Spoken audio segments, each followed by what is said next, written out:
Hello and welcome to the BB on Blast Big Brother Canada 9 Finale! Woo! Also, BB coverage. With me, Lindsay. And me, Gaz. Was that too much echo? I don't know. I couldn't catch what I think you said, and also BBAU coverage, right? Yeah. Cut out a Oh little bit no. there. We We've haven't got, done a we haven't done oh, a sort of fuck's sake. stability test on the network today, Oh, have we? God's sake. Cope with this. Think it's all right? It might have been the We'll echo see. making it very funny. Could have been. Hmm. How are you? I'm big brothered out. Yeah, I know what you mean. At least we're just down to one again now. Thank God. That was a lot in 1 week, wasn't it? Yeah. This is why we're here recording on Sunday, because we just couldn't possibly watch everything in time to do it on Friday night. And we're still one BBAU behind now, aren't we? Yeah, because BBAU just keeps coming. We're out of date before we even begun, which is a rarity. It reminds me of The Simpsons when Homer was sent to hell and they kept feeding him the donuts Ah, automatically. like too much, too It's much. like, you like Big Brother? Have some more, have some more. Have some. And it wouldn't be so bad. Like, obviously, Big Brother, we'd normally watch it every night if it was our own version, and that's Mm. fine. But it wouldn't be so bloody long as BBAU. I know we've said it before, but that format makes no sense to have such a long show when they could literally do it over 5 days and it would be so much better. I Yeah, mean, for everyone. hold on, it's already 4 fucking days. Four, I, 3 days is ample for that length of show. Just stop, just calm down. It's just too It much. makes me wonder about like Australian viewing habits. Like, how is that? You would never really get a show that long in the UK. It wouldn't hold people's attention. Like, Australians got better attention spans than us, Oh, or I wouldn't have thought so. You would have thought they'd be out like enjoying the sunshine. oh, isn't it Australian winter now? That's why. Oh, okay. Oh, nothing to do in the winter, mate. Might as well watch BBAU for 12 hours a week. Apologies to any Australian listeners. Anyway, forget about Australia. It's all about, for now, it's Big all Brother Canada. finale. Woo! Did you enjoy the finale? I did enjoy the final actually, and Mm. you have to like hand it to the production values on a BBCAN final. They're always like top draw, aren't they? Top notch. Yeah, as what the theming is always like impeccable. Apart from like the the sort of the scenes that they construct where they have to like do a pose or take off an outfit, which are a bit like painful to watch, Oh, I but it's like kind this. of fun. I like this. What about, oh no, I was going to say, what about the outfits, but we'll come to that. We'll come to that when we come to it. We've got other outfits to talk about before we get Oh, to yeah, that. we do. And what about, They are some of those. oh God, and what, yeah, weird, but good. I like them. Um, weird, nothing wrong with weird. I was going to say, what do you think of the winner? But I feel like that's putting the cart before the horse. So It is. God, before the whole. I think I Um. might have some controversial takes this episode. So I'm just Oh, saying.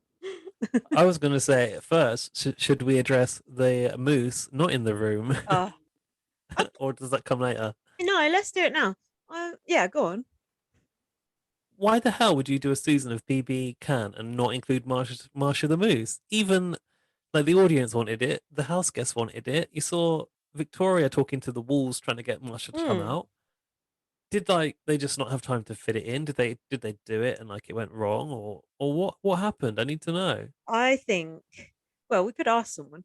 I Well, think. I did ask someone and I didn't get Oh, an answer, did well. I? Oh, there must be something serious, some serious matter then.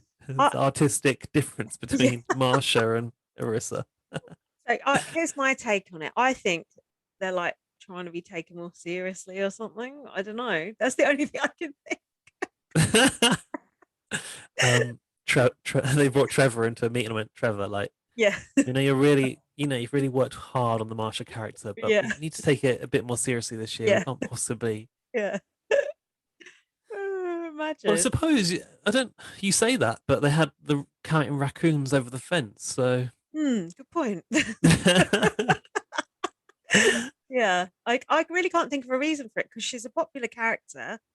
It's One enjoyable. of the most popular characters to come out of Big Brother Yeah, Canada. she's it's a great secret mission. I mean, my first Big Brother Canada podcast was literally called Moose in the Hoose. Like, it's an integral.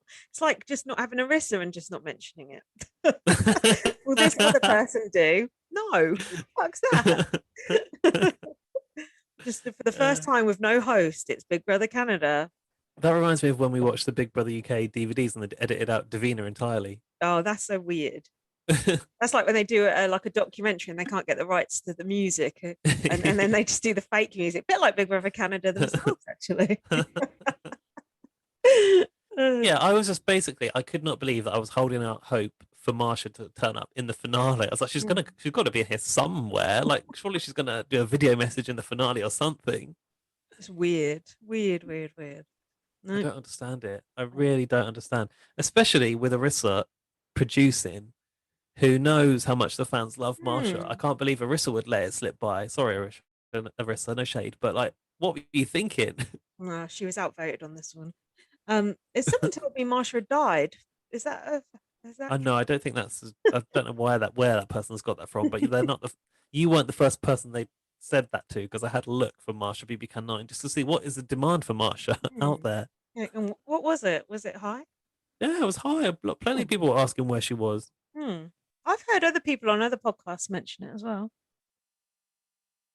And on the podcast you listen to, that are more concerned about the strategy and not these side missions, that says a lot. Exactly. Yeah, that was a misstep. But we'll overlook it just this once. But I mean, honestly, it soured the whole finale for me, because that final week it did. I was convinced that Marsha was going to come in the last week. I told you, the BBCAN Awards, and like I was like, she's got to host that. It can only be, because you can't bring in someone to star the housemate. Are they going to do it? And when I went to watch that video on Video Brother, that thumbnail was Ty in that ridiculous tiara thing that he was wearing, and I was like, it was pink and it was blue and yellow, and it reminded me of Marsha's makeup from the past. I was like, Marsha has to have done this. And then when I got to the episode and watched it, she wasn't there. It was such a disappointment. Maybe Marsha's been fired. But Marsha is Trevor. Maybe Trevor's been fired. I don't know. There's something going on. It's a conspiracy corner right there waiting to happen. Do you have any other business from the week, from podcast, before we go into the final week, the final episodes? No, because I feel like it's all sort of outdated now and it wasn't that interesting anyway. That's the enthusiasm we like. Well, we got a lot to get through. Let's not dilly-dally on other stuff. We've got so much to get through. I can't even imagine how we're going to get through all of BBAU. That must be, what, 4 episodes? That's fine. We'll get through it. We'll get through it with aplomb. I just realised, luckily for the audio listeners, I look absolutely awful. I'm quite hungover and I look piggy-eyed. So, audio only, please. I wouldn't say you do. I think I look worse. I've got you don't. bags under my eyes. I feel really tired today. Oh, God, Jesus, that's a good start. So we're going from the episode. What episode is this? Fuck knows. The top 4. 27. Got here. Top 4. Tara said, "I'm the last woman standing, and I rewrote history." Okay. She said she was gloating in the diary room, and she went, "Beth may have made it to the fake final 4, but I made it to the real final 4." And Ty said, "I'm the last member of the sauce standing." It's like, yeah, because you evicted all the other members.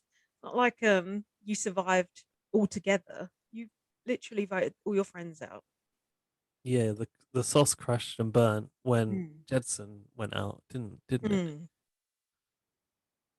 So, oh yeah, Ty was then doing damage control with Brayden about that thing that Beth said about how. Yeah, he was proper pissed off that Beth tried to throw a wrench in his game, he said, with Brayden.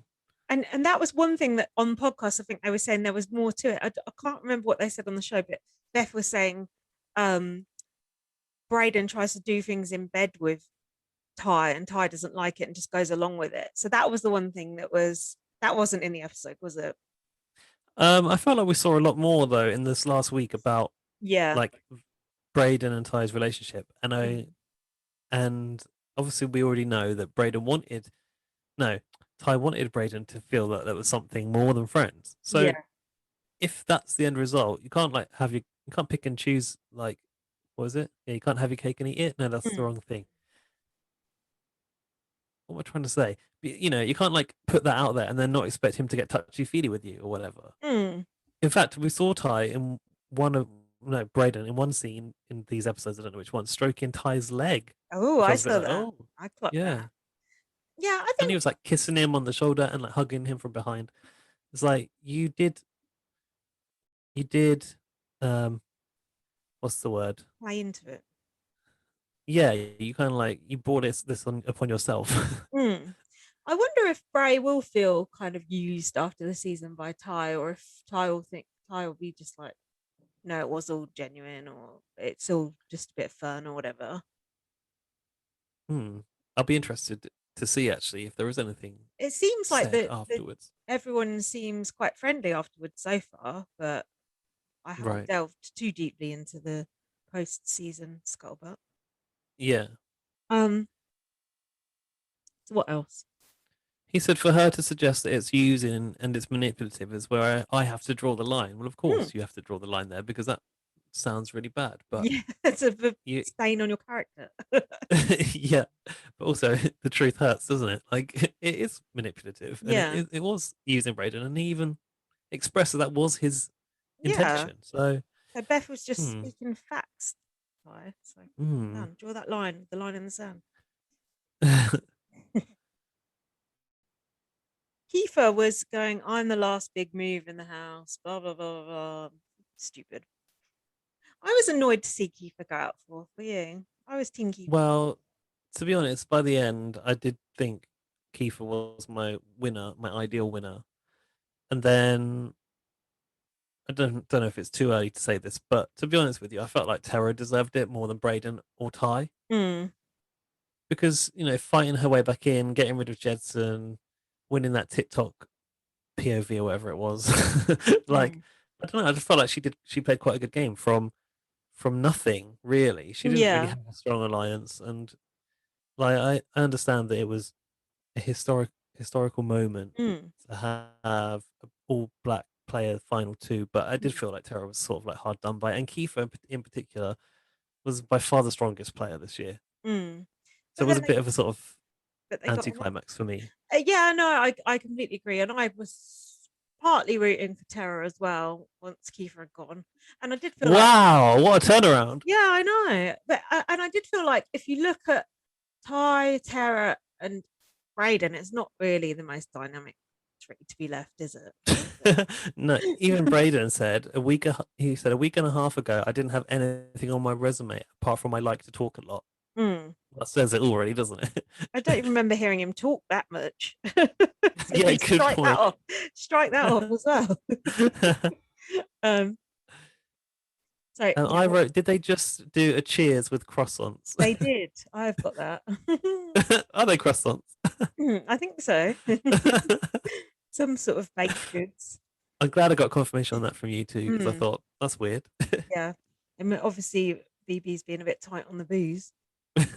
So Tara said, I don't want to be taken anywhere by a man, not even final two. Well, take it if you can. Get 20 grand.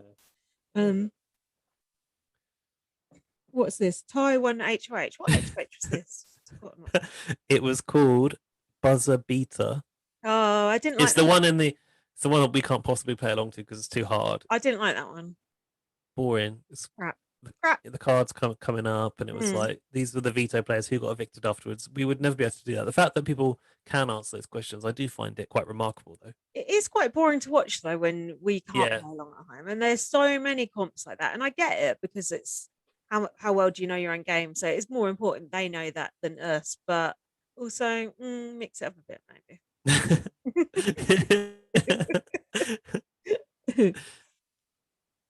Kiefer was um, sat on the kitchen counter. Shout out Gary VC, saying he never wanted to win anything so bad in his whole life, but he was feeling defeated. oh yeah, he was really sad because it was Taiwan, Mm, and he kind of like I think by that point you kind of knew Kiefer's game was up, didn't you? Really? mm, yeah. Probably because he's been going around saying how he's the best person and you should evict him if he gets a chance. Pretty stupid, really. What is this before? Is that after? I think before this, Tara was in the diary room and said, "Shoot me now." I No. can guess who's. I can guess who's going on the block for the fifth time. Me. Yeah, I didn't have that. Yeah, Kiefer said he didn't fancy his chances going into final three, Mm. and basically it was Kiefer and Tara having a discussion. Like, basically, they had no choice. One of them has got to win the veto. Mm. Don't think that happened, did it? Did No, it? I don't think so. No, hold on. Did Tara win Did the one of them? veto? I feel like Tara Tara won might have done. Tara won the veto and evicted Kiefer. Mm, see, more reasons for Tara to win. No. Oh yeah, Braden said he was glad that Ty would get the room. That was why he Oh, was glad that he got HOH, and he gave him that hug from behind and a little kiss on the back of the shoulder. mm. It was a bit like, ooh. Ty's thinking, "Oh my god, how far am I going to have to go to get that victory?" He's going in deep. The Kevy Wevy strategy is on. I actually heard Kevy Wevy on a podcast talking about Ty and Braden. Oh, really? Yeah, he was like, What did he "Oh," say? he was just like, "Oh yeah, it's great. It's all great to be Bit of open and fun. blah blah blah. Yeah, it's nice to see two men getting it on and all this." I wonder what William would say about it. What Peely would say about it. Peely. Oh God. Yeah. Forget their thing. Annoying.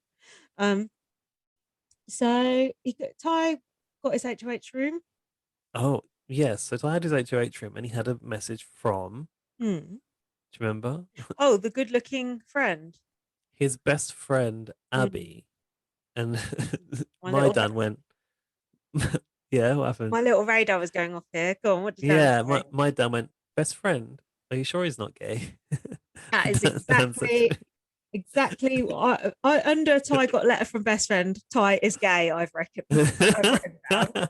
Yeah, that was something suspicious about that. A very good-looking, shapely best friend there he had. And watching the what was it? Was it a letter from the best friend? It was, wasn't it? Yeah, that they Watching had a that picture part, of her and she looked sexy. yeah. Dan goes to me like he was like looking all like side eye at me, and he goes, "Baby, I think he likes boys." Yeah. Didn't we say this like ages ago? Possibly, I think he said that he looks like kind of a sweet guy, so maybe Yeah. he is. We're always speculating about these things, but sometimes we're right. Thing is, he could be bisexual, I suppose. It's totally possible. He could be He's, I open mean, to everything, he said he's everyone. he said he's open. He was obviously open to being in that triangle. He obviously is open to Braden touching his leg and blah blah blah. Maybe he's just exploring his options. Maybe one thing I noticed was, and they showed it um, throughout, like they kind of did an entire series recap, didn't they? I think on the Oh start of the yeah. finale, Mm. and there was a scene where I think Beth goes to kiss him, and he looks a little bit like not comfortable with it. I Mm. noticed, and I thought, oh, maybe he was playing Beth. Maybe he Mm. knows he likes boys. Perhaps he's actually like closeted, or he's like down low, as they say. Mm. Um, and is ready to sort of talk about it, which is fair Yeah. enough if that's the case. Because he didn't speak up in the "Let's all talk about your coming out" stories. It's No. Jedson initiated. Yeah. um, perhaps he was trying to out Ty at the time just to see what the deal Mm. was. Um, yeah, he didn't speak up then, but it doesn't mean that he doesn't swing that way. I suppose. I think Ty is just an enigma, and I think this is why I'll just say it now while I'm thinking of it because I'm sure we'll say more of it later. This is why I'm Yeah. not that satisfied with his win because I feel like he played the game one way for so long, then he was backstabbing, and then at the end he's just kind of like, "Yeah, Jed, we're all friends again," and something about it just doesn't add up to me. And something about it just I can't put my finger on who is Ty, what is Ty like, who is he as a person, and I think Mm. that's why I can't be totally satisfied with his win because I'm like, well, which was it? Were you this nice Yeah. going guy, or are you this backstabbing guy? I mean, you could maybe you could be both, but I don't know. And like the way he is in the diary room is so phony, and something about him is just off for me, and I don't know what it is, but that's why. And I feel like that's very not in the mood of. a black winner and it's great and it's Thai and it's lovely. So I feel like I shouldn't even sort of say it, but something ain't quite adding up for me. I am happy for him. No. I think he's nice, but it's something, I don't know. There's something I just don't understand him, so I can't fully be on board. I think what it is because he, up until the point of sort of starting to turn on Jedson, there was no clue that he ever wanted to do that. So it's like he could have talked about that strategy in the diary room and shown his cards, but he didn't. So now you're not quite sure whether he really is the cutthroat game player, and was that intentional, or did he sort of like find himself there by accident? Is he actually really not really? Yeah, I get what you mean. He never really sort of like drew the line in the sand. Yeah, it's like of his own game. It's kind of like he sort of stabbed us in the back too when he stabbed Jed in the back because we weren't expecting it.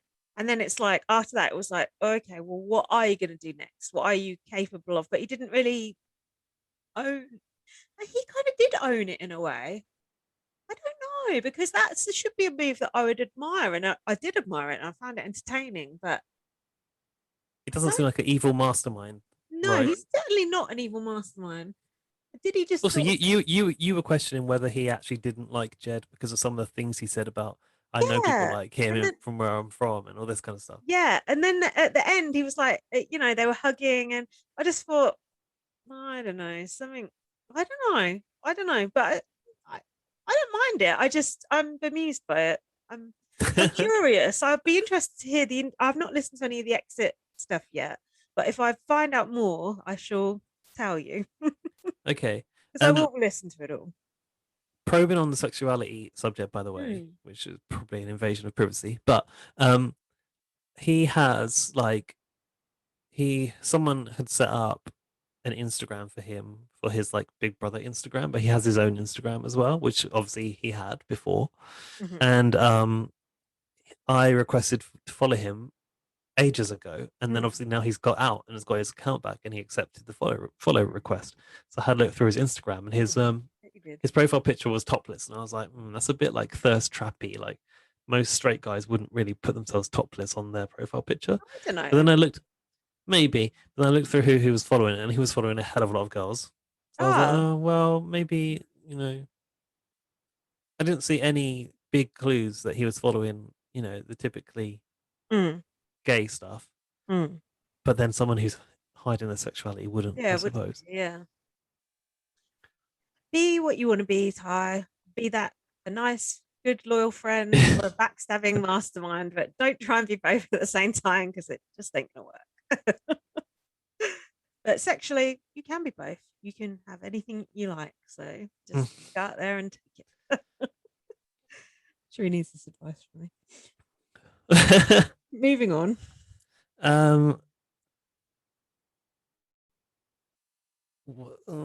Kiefer does the explaining. What's this? Only one person gets to vote, etc. I was like, oh yeah, good. He's explaining the rules of the final, which always like stumps us. It is.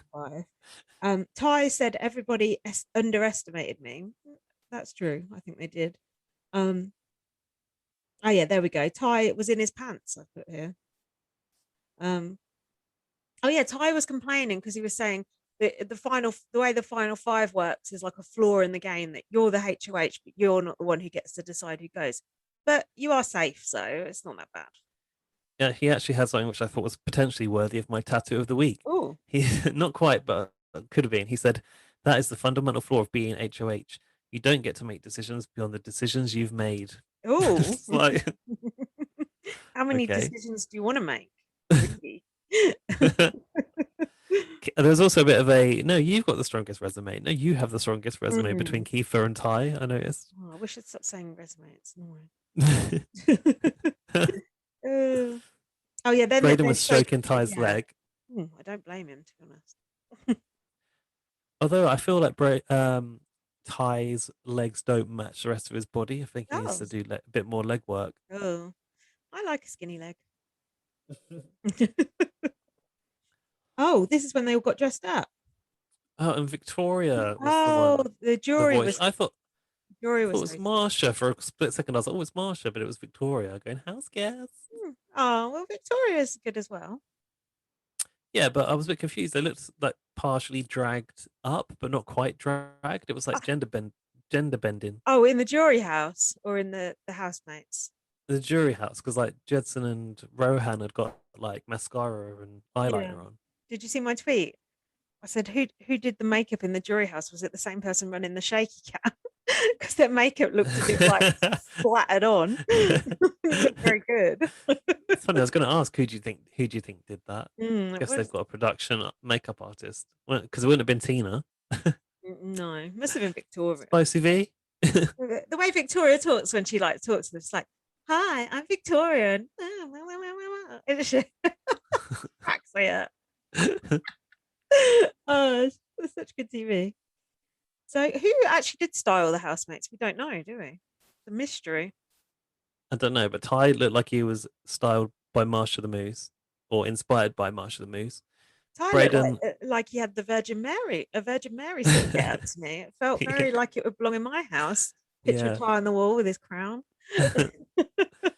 Braden looked like he was dressed as like the Bake Off tent. Oh I yeah, noticed like was it flowers flowers? and things. Yeah.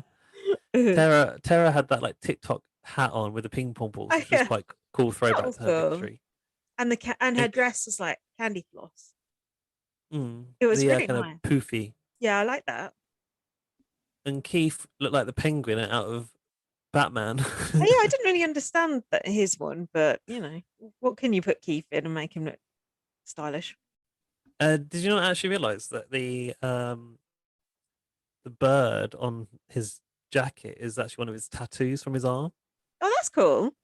Yeah, it's very personal. They really created that Yeah, that's a nice touch. specifically for him, and I imagine that that bird is some sort of Haida Gwaii Hmm. symbolism. To Hmm. be honest, So hold on. Why was Braden the Virgin Mary? Not Braden. Why was Ty the Virgin Mary? And why was Braden flowers? Why was that personal? it wasn't. It's just like, oh, you haven't got anything particular, so how about this? I thought Ty did look good in that outfit, I must say. No, he did actually, considering how elaborate it was. Like, not many Hmm. people could pull that off, but he did No, well. I And said, also, I thought he might be embarrassed to wear something like that, but he seemed to just carry it with confidence. hmm, well, as we were saying, yeah, I said I thought the housemates looked like they'd been starred by Elton John. It was very, very Yeah, lavish. yeah, just missing those star glasses.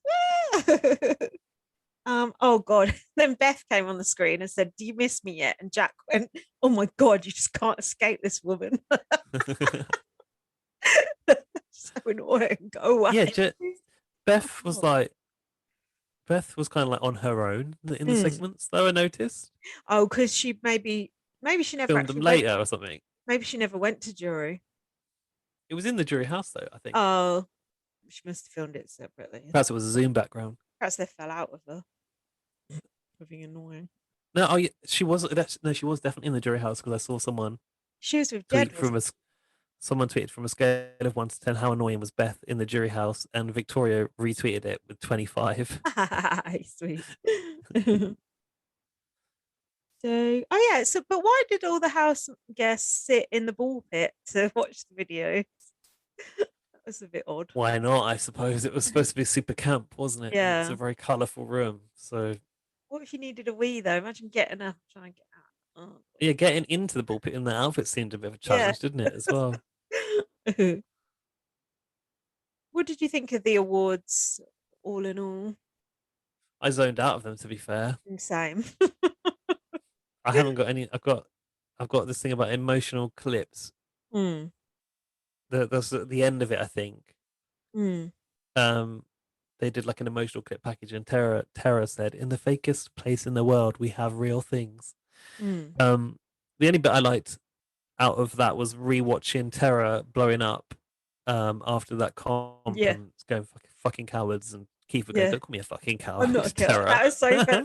Every time I see that, it just cracks me up so much. Just how indignant he is. It's fucking It's hilarious. also so ridiculous because she's clearly not even talking about him. I know. He's like, don't call me a cat. I'm going to win this game. How did that go? um, yeah. What have I got? Not. No, I've just put filler. I think I was too disappointed to not see Marsha that I just couldn't even focus on the awards. Take it in. Fair enough. So then we had Ty taking Brayden to Wendy's. Not much about that. Oh, is the door creaking open? Paranormal Yeah, because my window's all open. event. I've written that I liked the orange shirt that Ty was wearing during that Hmm. date with Braden. Oh, are you calling it I a say date? date. A date. Ooh, Well, oh, yeah, I oh, think it oh, was oh. because they made out like they made it like a They made date, and out. then Oh my Ty. god.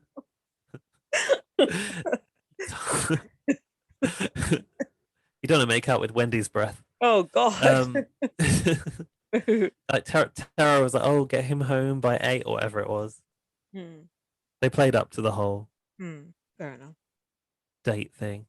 Oh, and Ty got a message from his mum. Hmm. Not got that. Oh, and I put, why is she speaking French? She spoke French Oh in yeah, I the remember that message, now. Yeah, I remember that and I one. don't think they translated it. So I was a bit like, oh. Hmm. Oh, that's not very helpful. Then they had Tara saying, "Do you guys have feelings for each other?" And Taro started to suggest like, oh, I think he might be open to it, and Braden was like, shut up. And I thought, oh, Yeah. it's a bit not fair on Braden because it sort of like makes him sink deeper into Hmm. the Delusion. like Or the fantasy. Sorry, fantasy. Let's say fantasy. Yeah, because fantasy is probably the right word. it's not necessarily a delusion. No.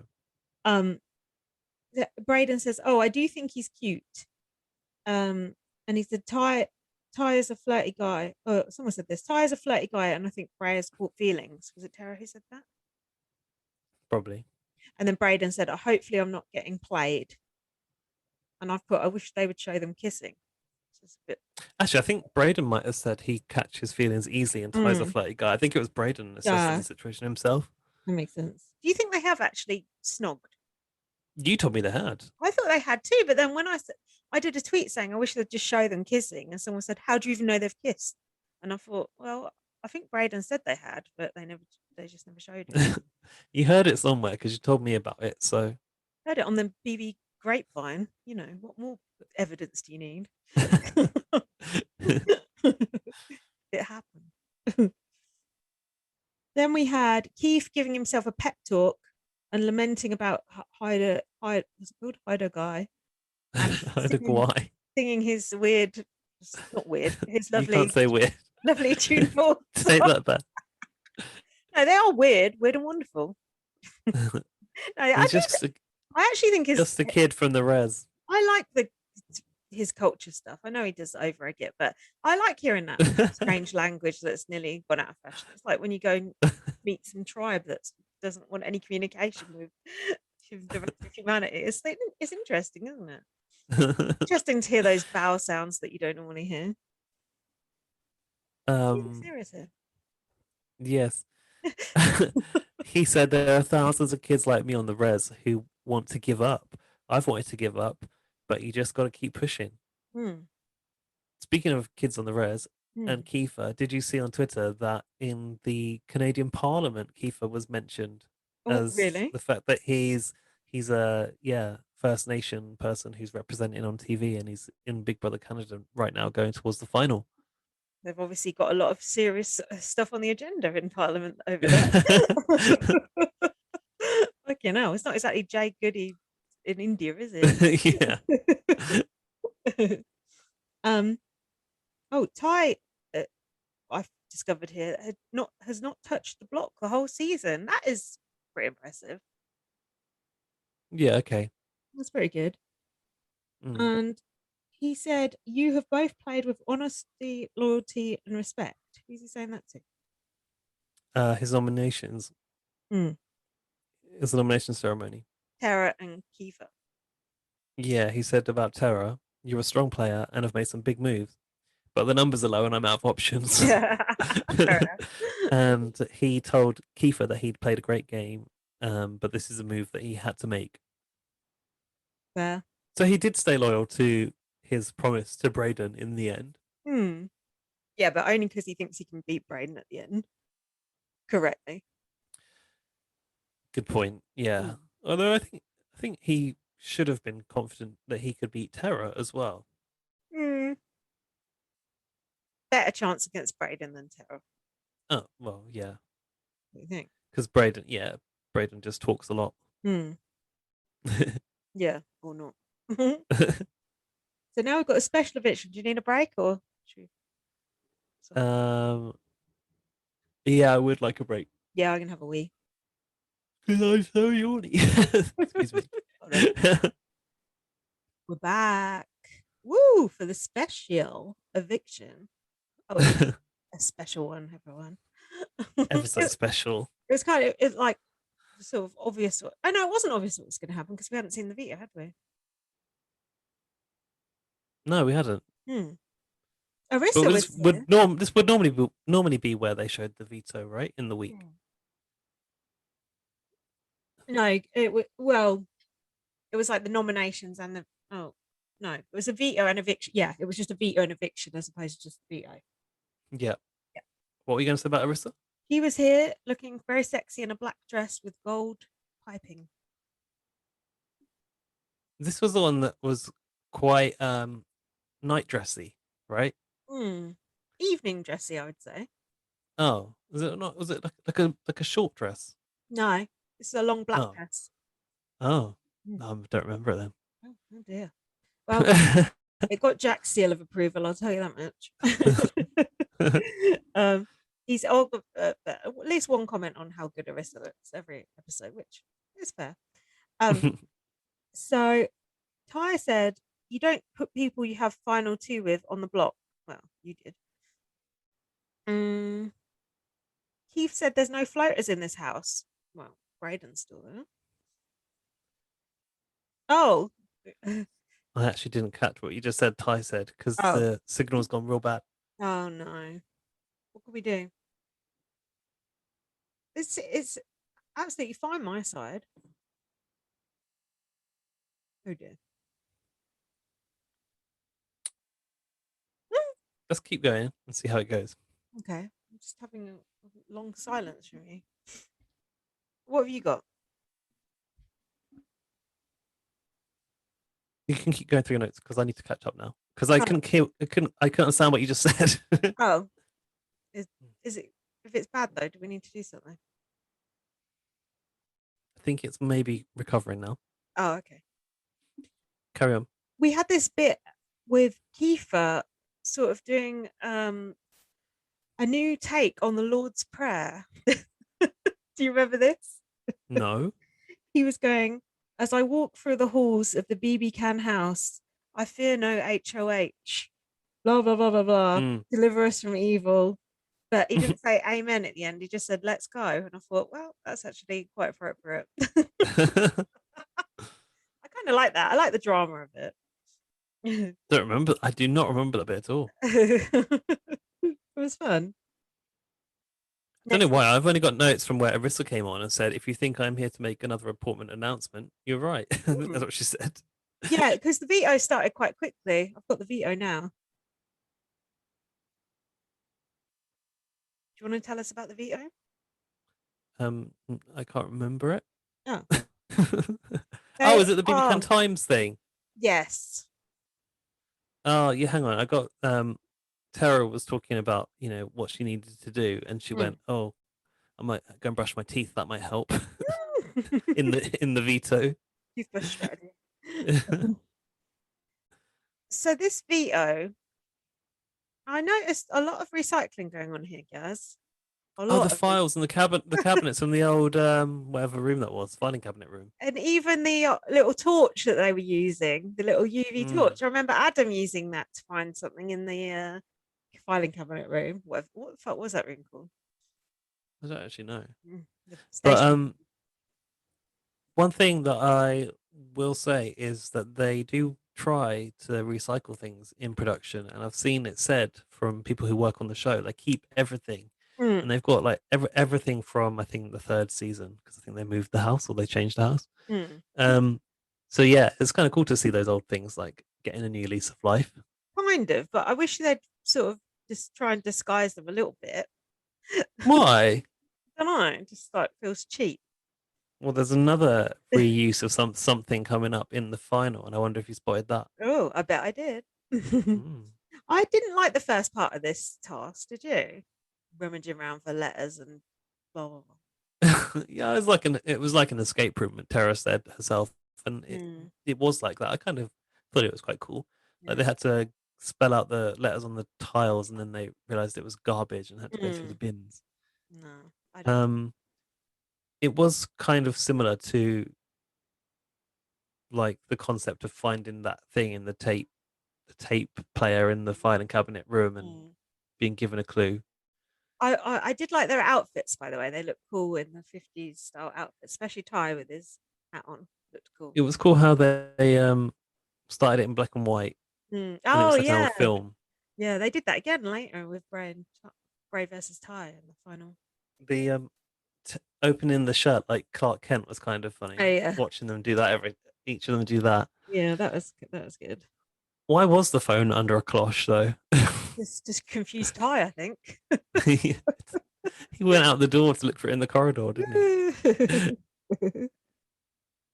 The second part I did like.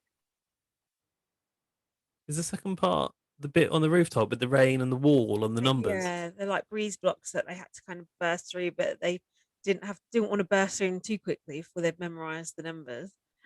This is the part that had another recycled element. Did you Oh, spot what that was? oh yes, I think I've got it. The BB Yeah. Grand Yeah, I'm lighting. surprised you noticed that. Yes, I thought, oh, I recognize that. Yeah, that's what the BB Grand. I'm pleased with that. My attention to detail. I do like the little details. That was cool. Kiefer had a terrible costume. He looked like a supervillain. Tara looked good. Tara looked good in that. Yes, she did. Ty looked like Mrs. Incredible. I noticed because he took his his cape off, and like he just had these black pants with a red costume. It's just like Mrs. Incredible. What I? um, Brayden just went through the wall straight away, I think, without even looking at it, which kind of Yeah. sums things up. Oops. uh, The annoying thing was that every time you wanted to look at the numbers, you had to go back through and reconstruct the wall. mm, mm, You weren't. They obviously weren't allowed to like reconstruct it on the floor mm, because no no. one did. Yeah, they would have done that, wouldn't they? Um, Mm. oh yeah, I've got here. I think they've recycled this signage from the BB Can ground. Someone said I'm an idiot. I don't know who that was. Oh, not noting the colours. That was Ty. Oh, I said it in the part of the comp before that Kiefer looked even more like Uncle Buck in that suit for some reason. Yeah, he does actually. Oh yeah, and when that phone rang, Kiefer picked up the phone and went, "Mom, I miss you." Yeah, that was quite funny. But it was the intro guy, wasn't it? Oh, was it? Doing like the voice of Big Brother. He was like, "Great work, superhero." I liked Kiefer singing the numbers as well to try and memorize them. I was really rooting for Kiefer a lot here. Mm. But then he left the brick on the wrong side, do you remember? And he couldn't go back through and get it. Yeah. The brick, He's like, scuppered by the brick. Big Brother, there's a brick missing here." Mm. The brick has been missing all season, and we do miss you. Tara Um, said she was doing this for little girls everywhere, and she said that as a mom, you're a superhero all day, every day. Tara needs to get another storyline other than being a mum. It's getting rather old. Being a mum isn't a personality trait. Stop. Or well, or an occupation really. Dan noticed like, do they have to write mum and spin instructor for Tara? That's what she's called on the screen officially. I Uh, don't notice these things. yeah, Damn because she's never mentioned that she's a mum before, so we do need to have that written down as well. Shut up. it. um. Oh yeah, so Tara won. Yeah, Kiefer. Well, I've written Kiefer's going home. Damn. Hmm. Um, basically, they told Tara her time. They're like, Tara, you won with a time of 16:10, and then like there was a lot of celebration. And then Ty's like, oh, by the way, Kiefer, you were 9 minutes behind with the time of whatever. Oh, poor thing. Um, and Tara said this is going to be a really hard decision, and I thought, no, not really. Get rid of the biggest threat in the house. It's not going to be Braden, is it? No, Go because on. yeah, ultimately it was Tara's decision, right? Hmm. I think for Tara it was hard because she obviously had the sort of the bond with Kiefer on the level of being parents and wanting to win something to Mm, improve your family, and that's mm, why it was a struggle for her. And we saw yeah, her kind of like go backwards and forwards with it a little bit. yeah. Um, yeah, and when Keith was campaigning to her, I was saying he should play up that parent thing and say Ty and Mm. Bray are always going to take each other. So, Tara Kiefer might have actually took her over one of the other two. So that was actually a decent pitch, but The thing was, like, Tara was always going to come second place to Kiefer, mm, so it's a kind of a tough call, isn't it? It's like you take out the person who's definitely going to win. mm, She should have really been taken. Like, if she was to go to the final, she should have took Braden as the mm, safest bet. Mind you, anyone should have taken Braden as the safest bet, I suppose. mm, Apart from Kiefer, who's going to win regardless. mm. Or would Kiefer be beaten Ty? I'm not so sure now. I I think think so. it would have been closer. It would definitely have been Mm. closer. So then we saw the jury again. Oh, yeah, I've written today Ty is the butt of the floater joke. Ah! It looked rather windy in jury, I thought. Pretty Jed, bleak out there in the Jed took Canadian his wilds.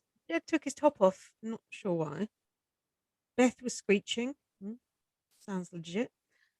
They were in shock that Braden won. Vic is happy to see her Jed backstabbing Alliance members in jury. Jed said Mm. about Beth, whilst next to Beth, I really do like Beth, and I'd like to see where this goes outside the Big Brother world. I was like, he's kind of downgraded love to like already. Yeah, that's true. Honest, that's one thing I do want to watch what happens with in the outside world. Oh, like when Josie and John James moved in with each other. Yeah, like is Jed's mum gonna back down and give him a blessing, or what's gonna happen? I need to know. Oh yeah, Jed was Vic, moaning about Beth voting go him on. out.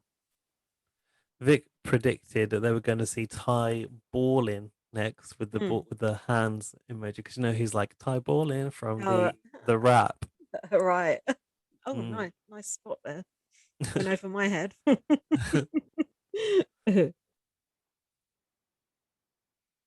That was it from jury, I think. It was. It was then on to the eviction, and Tara was kind of trying to work out what she was going to do. She took Ty to Mm, talk in the ORG room, mm. and she asked, "Would you take?" Me over either of them. Is it? Yeah. Would you take Braden over me? She asked, and he Mm. said, "No, no, I wouldn't." It's like, okay. Bollocks. Ty is just saying whatever anyone wants to hear at this point. Mm. Um, he said that Kiefer had skated by this whole game. No, he Skated didn't. by? Hardly. That is rich coming from Ty. Kiefer literally won everything and saved Ty for about 3 or 4 weeks. And also, didn't he manage to like avoid being backdoored one Yeah. time? Yeah.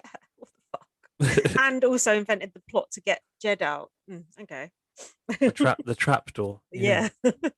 4:26 Don't you a.m. open that trap door, because there's something down there. That's one Is for that our 80s listeners there. is that like cartoon thing about the trap door? The little plasticine guy. Yeah, I remember that Yeah, it was vaguely. cute. um, Oh yeah, and Tara then took Braden in and said, "Would you cut time?" Braden went, "Yes, 100%." yeah, right. And then she was like, "We're gonna be oddballs to the end. Yeah, nice. Bring back the oddballs now. The last, Mm. the final hour." Yeah, desperate. Then Tara had her conversation with Kiefer and the whole we're both parents, blah blah blah. Kiefer said, I And respect whatever you do. Don't say that. she also said, "Would you hate me if I cut you?" Mm. Oh. And he said, "Yes, I think it would be a mistake, but I know why you'd want to do it." Mm. She said her heart was saying, "Don't cut Keith," but her game was saying to cut him. Mm. That reminds me of would you mind if I killed you right now? Is that who's that? That guy held a knife to that woman's throat in BBUS, but they used to quote Is it it in BB US? Canada as well. Hmm. Alec and Peter used to quote it. Oh, That's a throwback. dark throwback. um,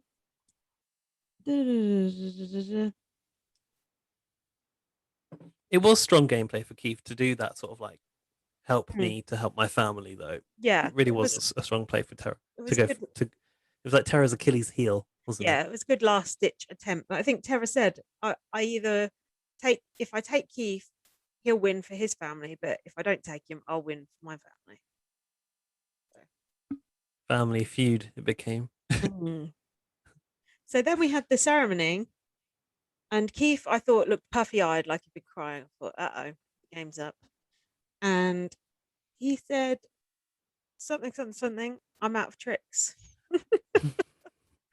Oh, he announced his name in his Haida language, didn't he? And Mm, like son of someone. mm. Keith was like, Yeah, he said that's all I've got. hmm, I'm out of tricks. Oh, that's sad to Mm-hmm. see Keith out of tricks. Silly rabbit tricks of kids. Don't know what that is. It's something, some cereal advert from the US, which I don't even know what it is. I've just heard it somewhere else. Tara um, told Kiefer that he's a legend in this game and in Canada, and I mm, can't beat the best, and for that reason, I have to evict you. And then I've written here, Tara deserves to win now. mm. Kiefer is also a legend in his own mind and And in has Hyderabad. been since before he was a legend Yeah, in our minds. yeah. And then when Kiefer went, Ty was sobbing again, sobbing his socks off again. It's like, I just don't get it. I just do not get it. Don't get it. But whatever. Well, it was an emotional night all round because even Mm. in his eviction interview, Arissa got very upset and emotional. Oh, that was interesting. I've I, never seen that happen to Arissa in an interview I before. was trying to remember if I had seen that happen before, and I couldn't think of a I time. think not. Hmm.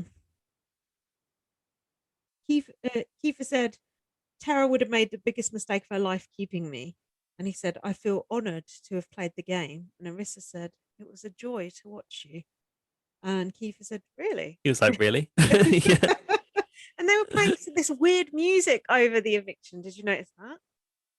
Wasn't the in memoriam music, was it? It was really strange. I never heard music like that over the eviction interview. I thought, what the hell are they doing here? But, Oh, I didn't actually pick up on that. yeah, I'm surprised you didn't pick up on that. 'Cause you normally pick up on that shit. Oh, and we've Was missed it the the fact very slow BB-CAN theme? it was Ding ding kind of ding like ding ding ding ding Pinky ding. Blanky. Yeah, it was a bit.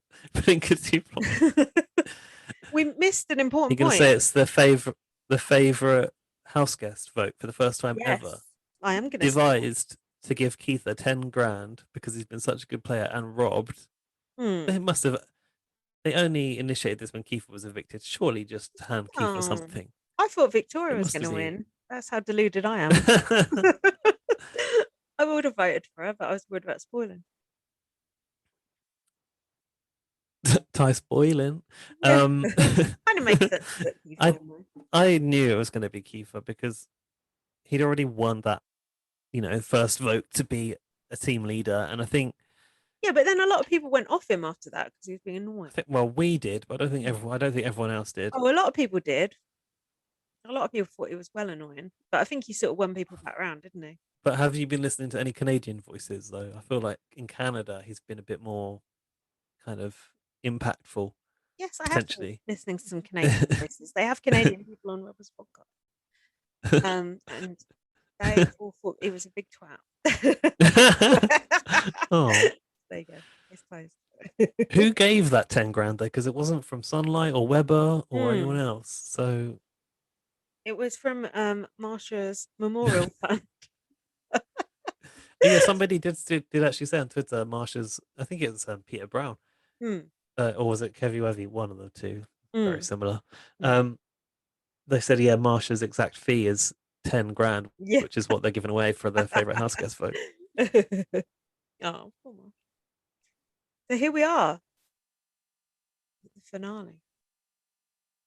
Hang on, Arista said that she was asking about bloody door again. Oh, your door's swinging open. There's a She was ghost. asking about how important it was for Kiefer to represent the culture, Hmm. and he said that he's surprised how little people know about his culture, Hmm. and that he mentioned growing up with powerful women, and it's second nature to like respect the women in the community.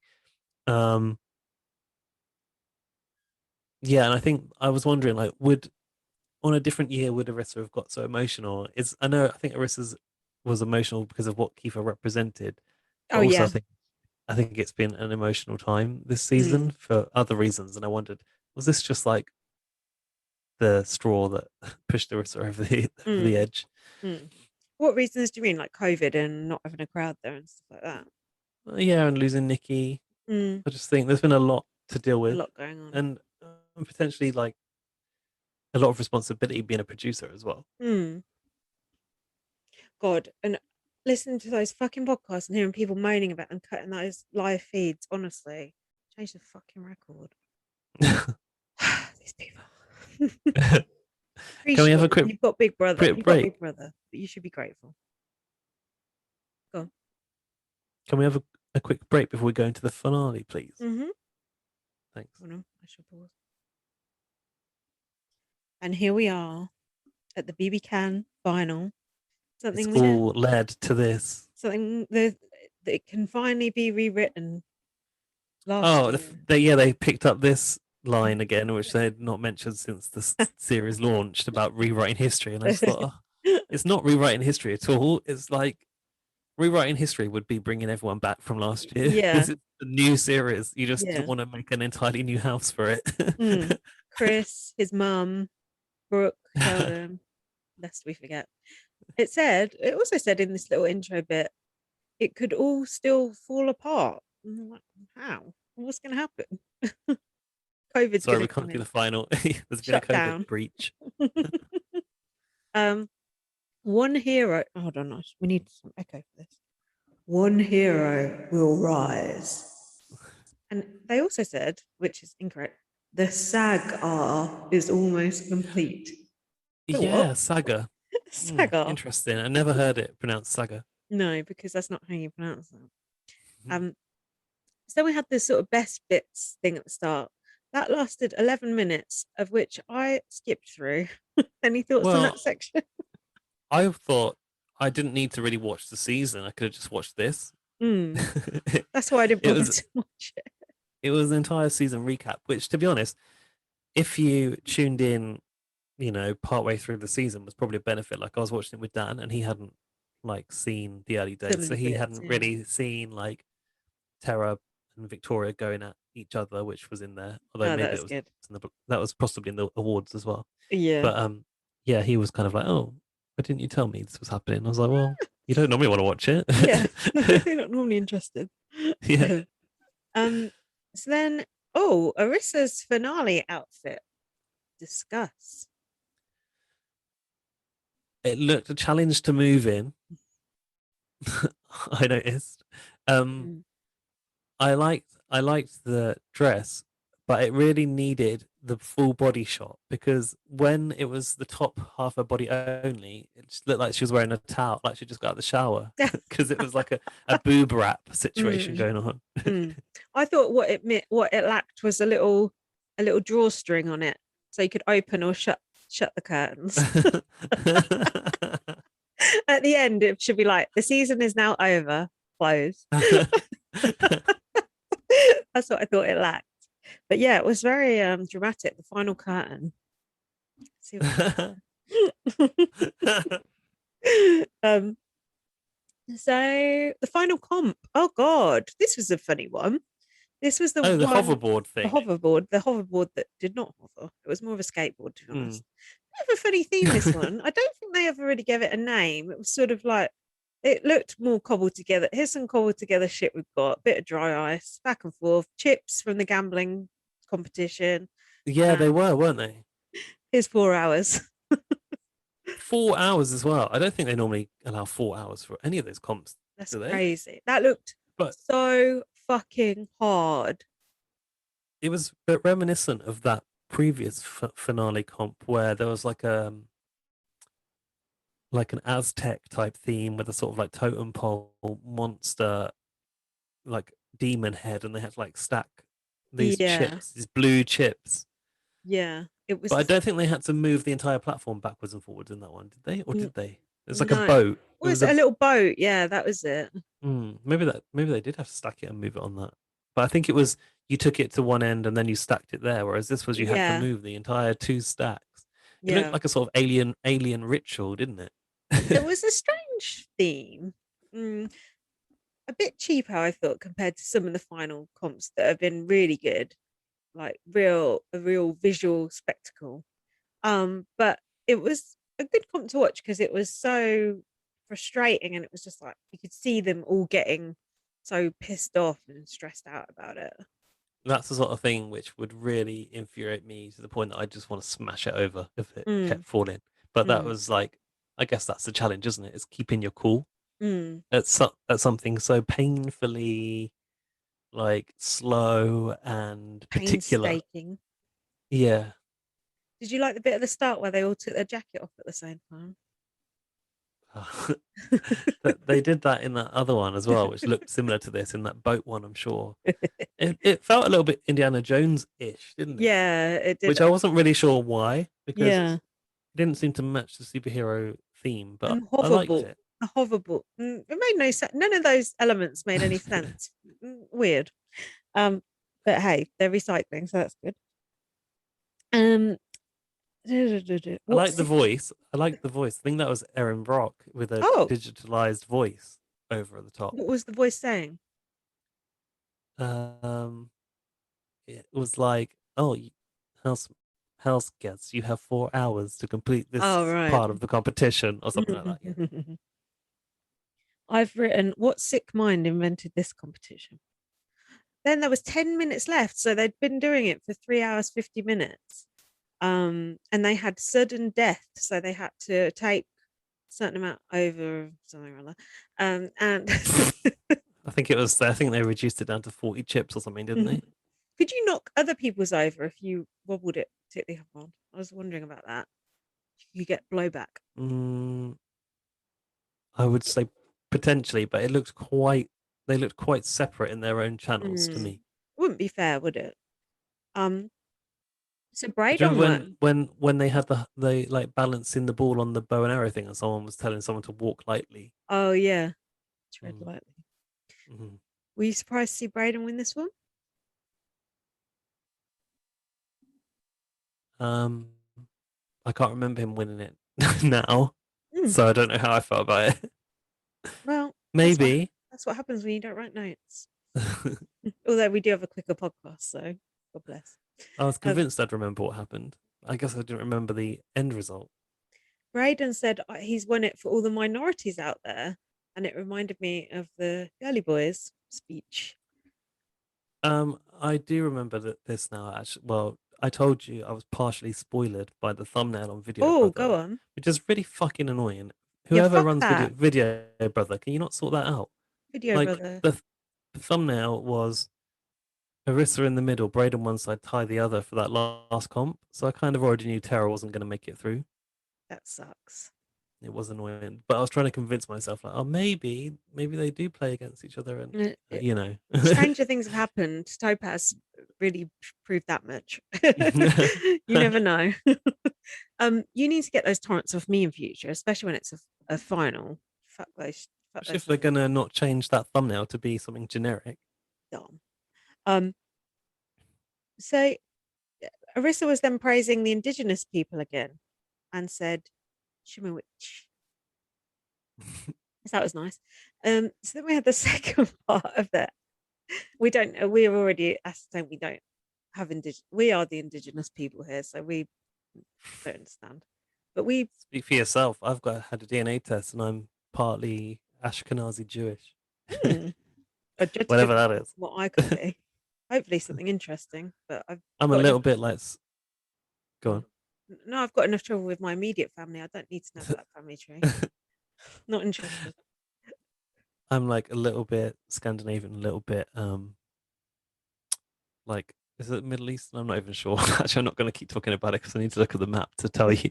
I don't know where those Jewish people come from. Oh, don't they come from Israel? Yeah, it's like that part of the world. It's a bit of that sort of element going on. I can't even remember what the app is called that tells me. Um, 23 and me. sorry, you started it. So then we had the second part of the competition, which reminded me of Tron.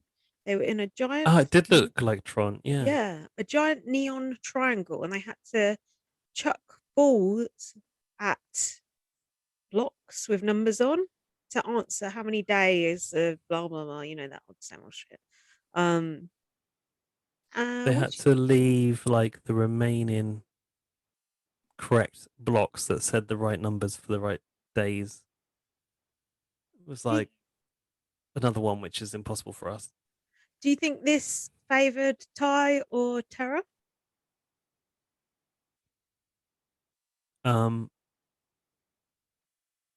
I think Tara, because Tara's done a lot of studying. I sent you that tweet about Tara's comb, where she's been Mm. like cutting teeth off of the comb to Mm. represent the days. She has like a calendar on her comb, so I would have thought that Tara was benefited What more about the than Ty. But throwing? What about the throwing though? oh, she was terrible aim, wasn't she? Mm. Mm. Yeah, I wasn't. I don't know about that competition. Didn't excite me that much. Looked It cool. wasn't. Yeah, there's been better Hmm. comps, like the one with the whole video game map Hmm. and the upside down, the one with the Oh yeah, two cities, one upside down and one not. that was so cool. Um, Tara got. Oh, do we like anything about this final? I did like the final. I thought it did lack a bit of atmosphere just because there's no people there, but there's nothing they could do about that. Hmm. So Tara got frustrated and was crying and blah blah blah. Um, Ty said two black men side by side would mean a lot for Canada. So this was before he started the comp. He said that, which it definitely does. Ty was doing more of his robotic DRs. Can't stand his DRs. Then he got stuck as well. So it was like, oh, who's won? It was Ty who won.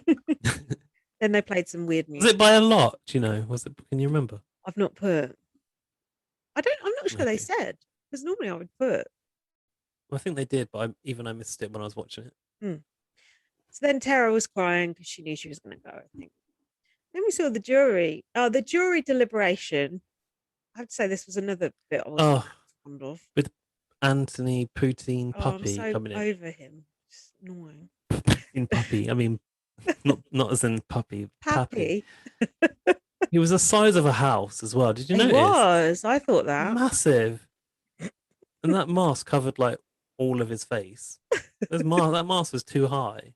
Jack said I at least just the right person has the mask on this time, the person from the outside world, not the Yeah, housemate. that's good point. Good point. Oh, there was weird mask stuff going on later. We'll talk about that. But I just think Poutine Pappy, which for a start is embarrassing.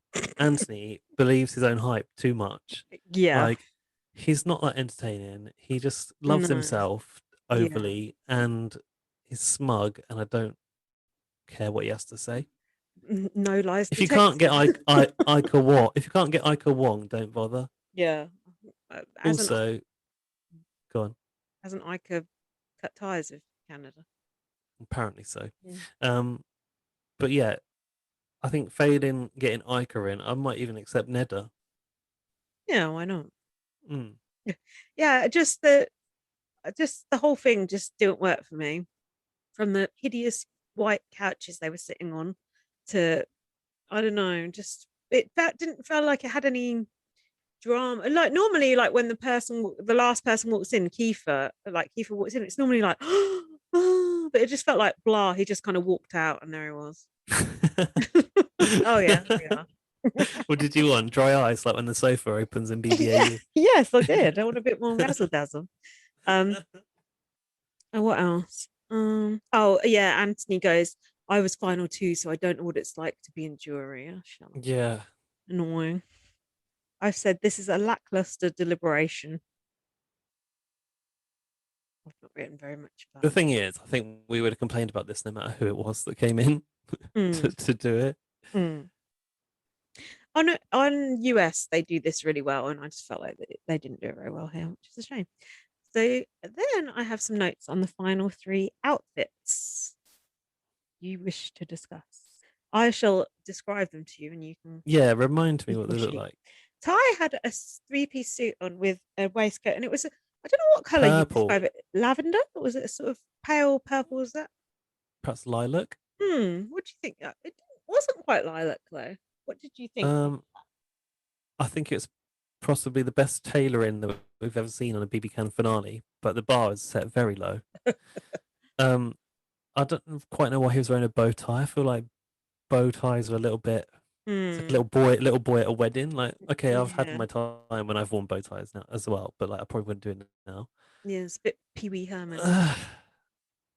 Who's that? He's like some old 60s person.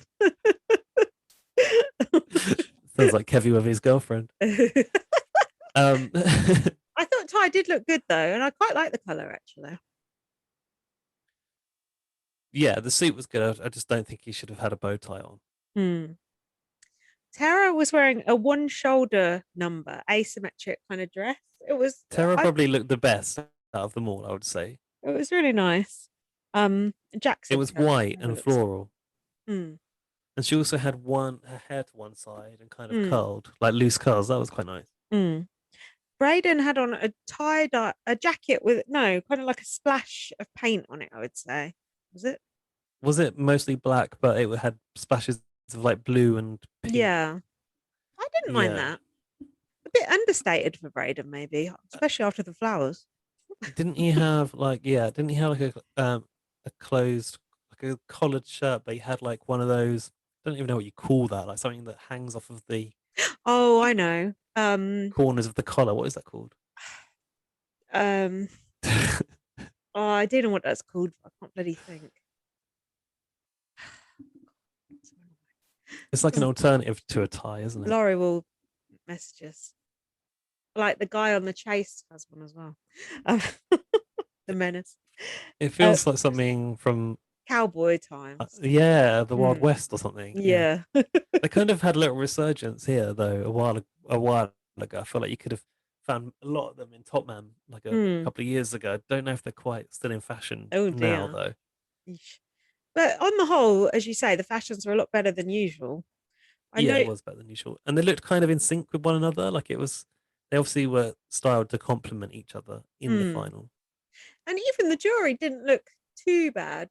Beth had a pink dress on that was quite nice. I thought Kiefer was wearing one of old Kevy Wevy's old cast offs, that Yeah, fucking Every 2017 collection. horrible jackets they put him in. And oh, Jed was had his ankle swingers on, didn't he? Oof, dear oh dear. Like, ankle swingers are fine when you're stood up, but when you're Yeah, sat down, they're like hiked up to like nearly his bloody knees, wasn't like good. Prince George. I heard something on a podcast about Jed that cracked me up. Someone said he's always dressed like he was dressed when he went out the house, like it was there was a day at school they were saying in Canada where it was called Dress to Impress Day, where you had to dress like you dress if you were going for a job interview. So all I could think of was Dress to Impress Day when Jed was there. He's a bit like that, isn't he? Like it's like trying to be very, very smart suits. Wait, did he still have the ankle swingers in the finale as well? I thought that was in the jury section where they spoke to Poutine Puppy. Was it the same clothes? Oh, I don't know actually, but I know Laurie took a picture of the ankle swingers and sent them to us The pink and socks said, as "What the well. fuck is this?" Which was a fair question. I mean, you could say that about Jed's entire gang, to be honest. Um, so I then would we say had there were no true standout disasters that I no, noticed. no, you're right, you're right. So it's getting better. It's getting better. Mm. So the final part of the competition was part 3, and it was the comp where they stand side by side in the booth. It was quite cool the way they did it at the start, wasn't It it? was so cool how they set it up with the comic strip and Mm. like different angles in different blocks, and it said like meanwhile this and whatever. Like had Yeah, it quite good said text. Tara can only sit back and watch, and it Yeah, zoomed in on Tara's face. That was cool. And it was all black and white, and then they come out and then it sort of went into color. That was really cool. and I liked how the wall kind of came in behind them and the divider sort of presented itself out of nowhere. I mean, that the way they've done that is a million times better than the way BBUS does the final booth comp. They just literally just stand there, or there's some like weighing scales or some shit that just looks rubbish. So they did that part a lot better.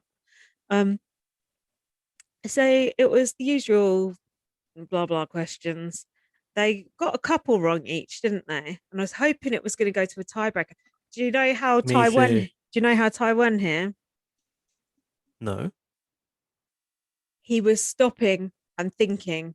Bray on the final question, he just pressed it, and then Oh, he and he thought, knew he was wrong. He yeah, went. and he He tried actually to press. gestured He to the tried other to, button. yeah, it was too late. Whereas Ty, every time he was leaving it till the last second to lock in his answer. So Yeah, you're right. Arissa was kind of getting to the point of having to tell him to yeah, put in his answer. yeah. So that I was. did also think, was there an element of like trying to work out what Braden had pressed as well? I was wondering that too, especially the Mm, first one. But either way, you look at it. Bray knew the answer and he pressed the wrong answer and he fucked up. So it's a shame because gutted. I wanted a tiebreaker in a way. Did you? Would have been more fun. Was there any part of you that thought Bray might cut Ty and take Terra if he'd won? No, there wasn't No. because he's I besotted with Ty. had a little hope in my heart, but yeah, it wouldn't happen, would it? I think the problem being Braden in that position, the problem is that both of them have got a stronger game than you, really, at the end of the day. So it's kind You of might as well take catch your friend. 22. You Hmm. might as well take your friend. And Tara has a stronger resume than, sorry to say it, than Ty, I believe. Hmm. So wouldn't quite make sense to take Tara. No, and also the All Black final two is a good story and a good storyline to end on. Yeah, there's not really any comeback for Tara in that situation, is there, though? Like, Ty even voiced that the logic was to have an all black final. So, Oh, yeah, I've got a question for you about that. yeah, So Ty was Ty won, yeah, and then we had the bit where he chose to evict. He said something about diversity and inclusion, which is aren't words I normally hear outside of work. no. He said something like, in the interest of diversity and inclusion, I want to have a black person please, win. please complete this form. Yeah. um, and Jack said, Jack was like, oh, I almost don't want to say it, but and I was like, I know exactly what you're going to say because I was thinking it too. Is it a bit unfair to Tara to say, I want a black person to win because, ain't her fault she's black. She's not black. No, because you can't. What is it? You can't punch down. Is that what it's Mm, called? yeah, Like, I see what you mean. I It know. is It's unfair. it's Like by annoying. default, It's annoying to even say it, but I thought it's a talking point, isn't it? yeah, it's like by default she couldn't through almost no fault of her own. But then that is how oppression and racism works and why representation is so important, right? Mm, When you're of the majority, you don't really have a say, do you? no, Does that make sense? and You can't really question it. and also it's been an all-white final two so many fucking times that you know it's not like someone needs to stand up there and say, "Oh, I want an all-white final two," because there just If is you imagine one. if someone said that, good God, it's so embarrassing. So yeah, it's like it. It was an interesting sort of thing to comment on, but then sort of say, "No, fuck it." It This is is, how it should yeah, be. It's got it a is a tip. bit upsetting Go for on. Terra to be. It might be a bit upset for someone like Terra to be faced with that though, because it's like, well, I'm damned either way because Mm, of sort of a factor outside of her own control. But mm, then that's it. Also, what we're talking about here, isn't it? About how that is so important to sort of change it, to sort of buck the trend. exactly.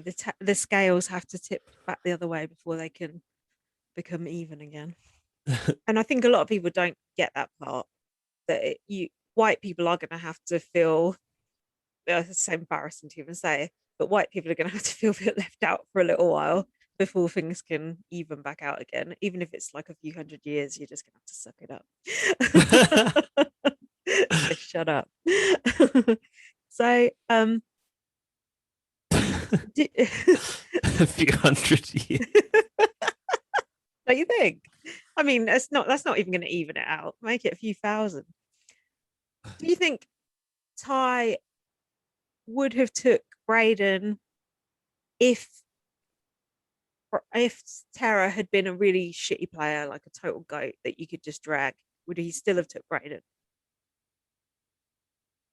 Yeah, I think Ty had come too far with the Braden Mm-hmm. thing. You could just tell the way he was speaking about it that it was actually real. I don't think he would ever have really turned on that commitment, to be Yeah, honest with you. yeah, it was important to him. Um, Yeah, and I think there's also that as well. mm, Obviously, there's been a bit of a focus on, well, from the announcement of this series and the casting, it was already made clear that it would be kind of 50-50 in terms of what is it again? By what? BIOT, Black Indigenous BO. I can't get my anagram right. Mm.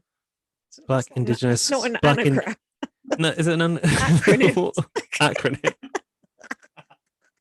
Black Indigenous POC, I think, is what Yeah. they in Canada sort of I mean, we can see what we can do with it as an define it anagram. as. In the title, Jesus.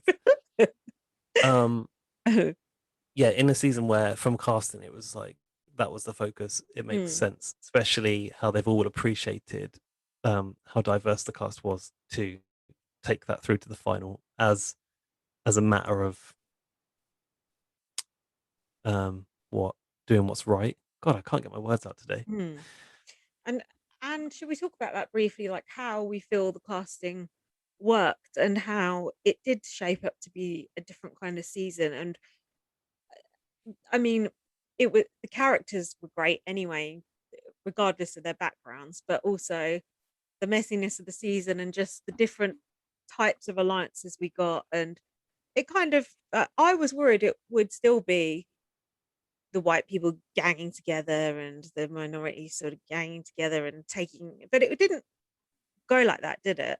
And it feels like it just was a lot more fluid of a season, I would say, with the different groups. I suppose so. I mean, if you think about it, really, it was the same as any other Big Brother. You had a dominant alliance of a couple of men who were quite Mm, athletic. They just weren't white this time around, which was a good thing. mm. Um, I don't. I guess like the Sunsetters were primarily the more diverse alliance, though. Well, I don't know, because the Oddballs had a mixture as well. The Oddballs had Braden, Victoria, Austin. Oh, Good point. Austin's nothing. Yeah, I suppose that it didn't split by It people's didn't split. backgrounds. Yeah, it didn't split Mm. like that, which was good. I think for me the biggest shame is that Julie Vu went first. Mm, yeah, that I sucked. mean, but I suppose really she got she got to tell her story, which was what she was there for, and they replayed that again, like in the final as well. So I feel like they made a point of like noting her presence and Mm. her background and her story. Um, I but it would think, have been nice to see her last a little bit longer. and I think to avoid that things like that happening in future, it has to go the same way as previously you had like the token black person, the token gay person won, and then they went in older years. So now instead of just having one trans person, maybe you need a trans person, a non-binary person, a queer person, and a bit more of a mixture of, it's not just having two or three gay people, a bit more of a mixture of the different types of queer. Am I allowed to say queer? I don't know. Queer people Yeah. that you can, in this circumstance, the different types of queer people that you can get, so that there is that different type of representation. Do you think? Well, there actually was because we had um, Tina, Mm, Josh, mm. and Julie.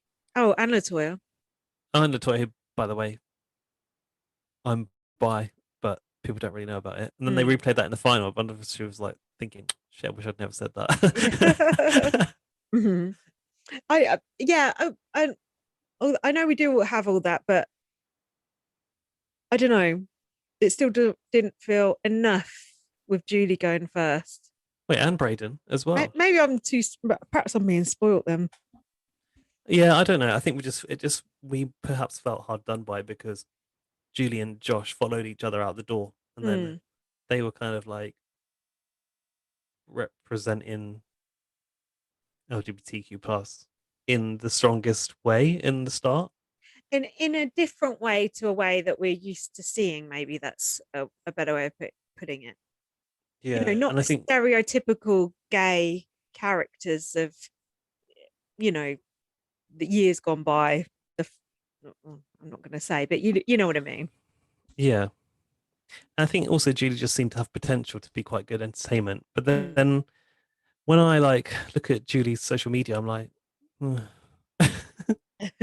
What? It's not nice. Like not really. I feel like Mm. okay, she does try to dispel like a lot of myths about being trans and like Mm. talk about things that you shouldn't say to trans people, and that's a good thing. But I also think perhaps she has in trying to like create an image for herself on social media and on reality TV becomes a bit of a caricature of what that is. Mm. I think there's a danger, isn't there, if being trans is the main thing you talk about, it just becomes that you are telling that one story and there's other aspects to your character. Is that what you're saying? Because I've not looked. I don't know. Mm, I'm trying I to think sort what of I'm help you out of saying a hole here, is but I don't know no, if I I'm. don't think I don't think I'm in a hole. I think Okay, I've got good. some logic. What I'm saying is that Julie is a bit of an over the top character, Mm. and I know that we look for people like that on reality TV. But if we look at say other versions of Big Brother and UK Big Brother, Luke A Mm. is obviously an example of a trans person that we've got to know through the show, but is a very normal person in Mm. terms of just the kind of like everyday kind of person. Yeah. Whereas Julie really wants to be someone Right. and presents like, you know, a celebrity. Mm. Yeah. But I Oh, think there is a desire sometimes amongst trans people to sort of like become the ultimate version of the gender that you want to be. Do you know what I mean? is it like trying to be all things to all people kind of thing? I always think this is the danger with representation because them saying like representation matters and Kiefer saying, I'm representing Hyder Gwyer. And then I'm thinking, there's probably someone in Hyder Gwyer who thinks Kiefer's an absolute twat. And I mean, there might not be, but you're representing, it's a lot of pressure, isn't it, to represent? Mm. That's why we need the mixed people. But I wouldn't want to represent, white women because it's just stupid. So it's stupid for anyone to have to represent a whole community of people. It's difficult, isn't it? Because yeah, it does matter, but at the same time, you can't Well, represent. this is it. Like Tara at the end, like she wanted to do it for mums, and it's like, Mm. well, that's kind of what Tara's got, I suppose, as a sort of Mm. like selling point. Mm. But it's more of a thing when you are representing someone who's a minority in the sense of maybe you're discriminated against in many aspects of life. Mm. There's more pressure involved, isn't there? Mm. I don't I know. think I just think with Julie, she's a bit like she's trying to be a character, and there's nothing wrong with that. I guess that is in some people's nature, but it doesn't seem like a sort of real, normal, everyday person maybe she's just trying to be famous. trying to be famous. Yeah, Yeah, could be as yeah. simple as that. And going on TV is a good start. Um, okay, let's press on because we've got a lot to talk about. So, Tara went. She said to Marissa, "I wouldn't change a thing." Well, that's stupid. You could have won. Um, Tara I said she was. think Tara had to say that given the grounds she'd just been evicted on. I suppose. Oh yeah. Oh, got you. Yeah. Tara said she was Team Braden, which I thought you shouldn't say when you're coming out because that gives away your vote. Just to keep that quiet. Good point. Mm. Yeah. Um. She was really excited to see Arissa there and she wanted to hug her, but she couldn't, obviously. Mm. Tara had the mask on, didn't she? Yes, Yes. she did have the That mask on. that looked too big for her face. But then went over to the jury, sat down, took the mask off. It was just the mask situation was Oh yeah, all that over the was. place in the final. It was like, just forget it. You're I far from yeah Arissa already. yeah, it was annoying. Braden and Ty walked out without masks on. Mm. Yeah, I was on mask watch as well. I was confused. So then we had the final questioning to the final two. the final, yeah, questioning, and that's what it is. They should have had Weber sponsored it and called it the final grilling. Oh, nice. So Victoria said, "Why the hell would you think you have me?" to Ty, which is, and here's where I thought Ty really started to up his game. His answers to the questions, just the way he was standing up, sort of commanding the stage, not the stage, but the living room. Don't you think he sort of put his best foot forward and was coming across well? Yeah, he definitely spoke a better end game. Mm. But I also think it's not hard to present yourself as a stronger candidate to win than Braden in any situation for anyone else, really. But he definitely used his time to the max and had things ready for every eventuality, which Braden didn't seem to. Yeah, he was kind of schmoozing, and he was like, he was just sort of felt like he was in his element and had been waiting for this moment, and I thought Right. he did it very well. Tina said to Ty, "What move did you make in the first 55 days?" Which I enjoyed. I What haven't did he written say to down. that? I haven't actually written down what he said to that. I think he probably just said he was biding his time. Um, oh, I've written about Beth's eyelashes here, saying they're horrible. Beth said, "You've just lost my vote. Now get it back." I think that was the Ty. I think the thing they missed the trick with was not having Jed ask Ty a question. Jed asked a question to Braden, which just didn't make sense to me. Everyone No, wanted to because he would see, want Jed to ask about why the hell did you actually cut me, and yeah, thought we had something to the end. Yeah. yeah. I didn't like that. I really wanted them to have one final exchange. Um, Ty said, "Jury management is how you play the game, not conversations you have with people as they leave." I think it's actually both. Um, Ty was going to Beth. I always wanted it to be me and you at the end. Yeah, whatever. I don't believe Um, that. Kiefer said to Braden, "Why do you deserve to win?" And he said, "I was picked last the first week, and I had to crawl every week." You didn't. You just sat there for quite a long time. He even claimed in that, maybe the answer to Kiefer, I'm not sure, to have thrown comps along the way, and I'm like, oh, I don't believe that, Yeah, to be honest with you. I call bullshit. Mm. Um, and then Braden was going, "Oh yeah, I won one veto on the sixth week." So, right. Um, so then we had the final speeches. No final screeches this year, sadly. I didn't like the fact that they didn't like sort of wrap up their speeches. Arissa just kind of cut them off. I mean, they needed cutting off, but couldn't they have timed their speeches better? It's like Braden was just waiting for Arissa to cut him off, like he'd already ran out of material. Like, didn't you think? I don't remember actually. Yeah, he It's had. quite funny though. Mhm. Ty said, "As a black man, you always have a target on your back." I thought that was quite apt in and out of the game. Mm. Um, he said, "Sunset is for life and the source."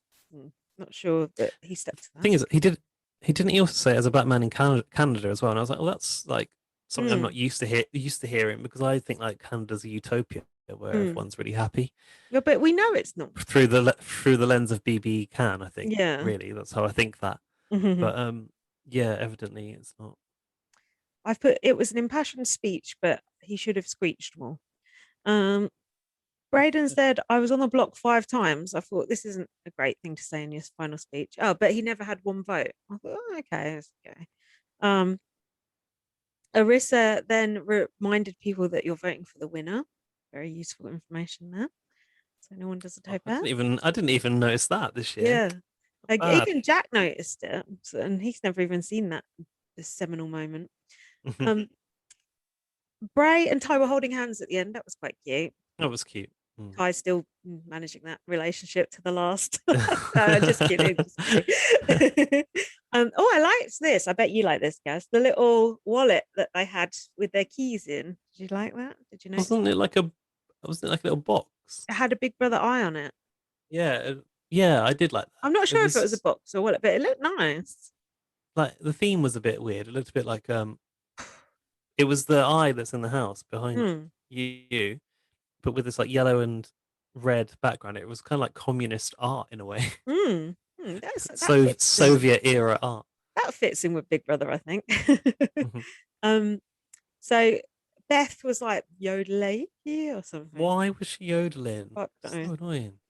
I liked Keith's one. He said, "I hate this game, but I love it." Yeah. That's good. Oh, then we had this fucking pre-jury section.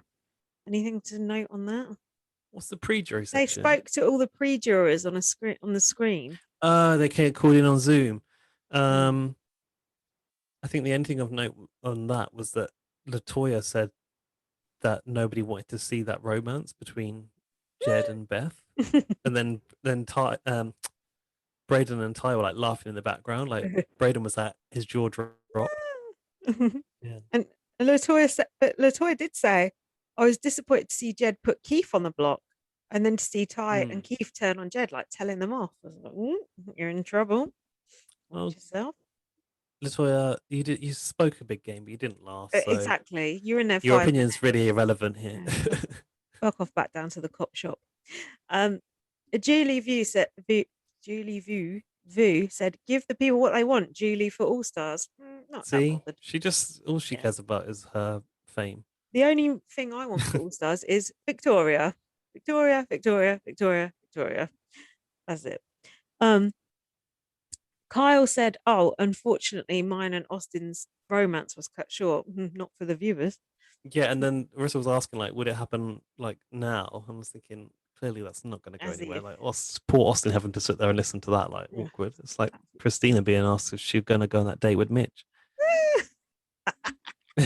So then they had some like packages, like House on Blast was one of them. The Yeah, arguments package, was that a shout out to us? oh, definitely.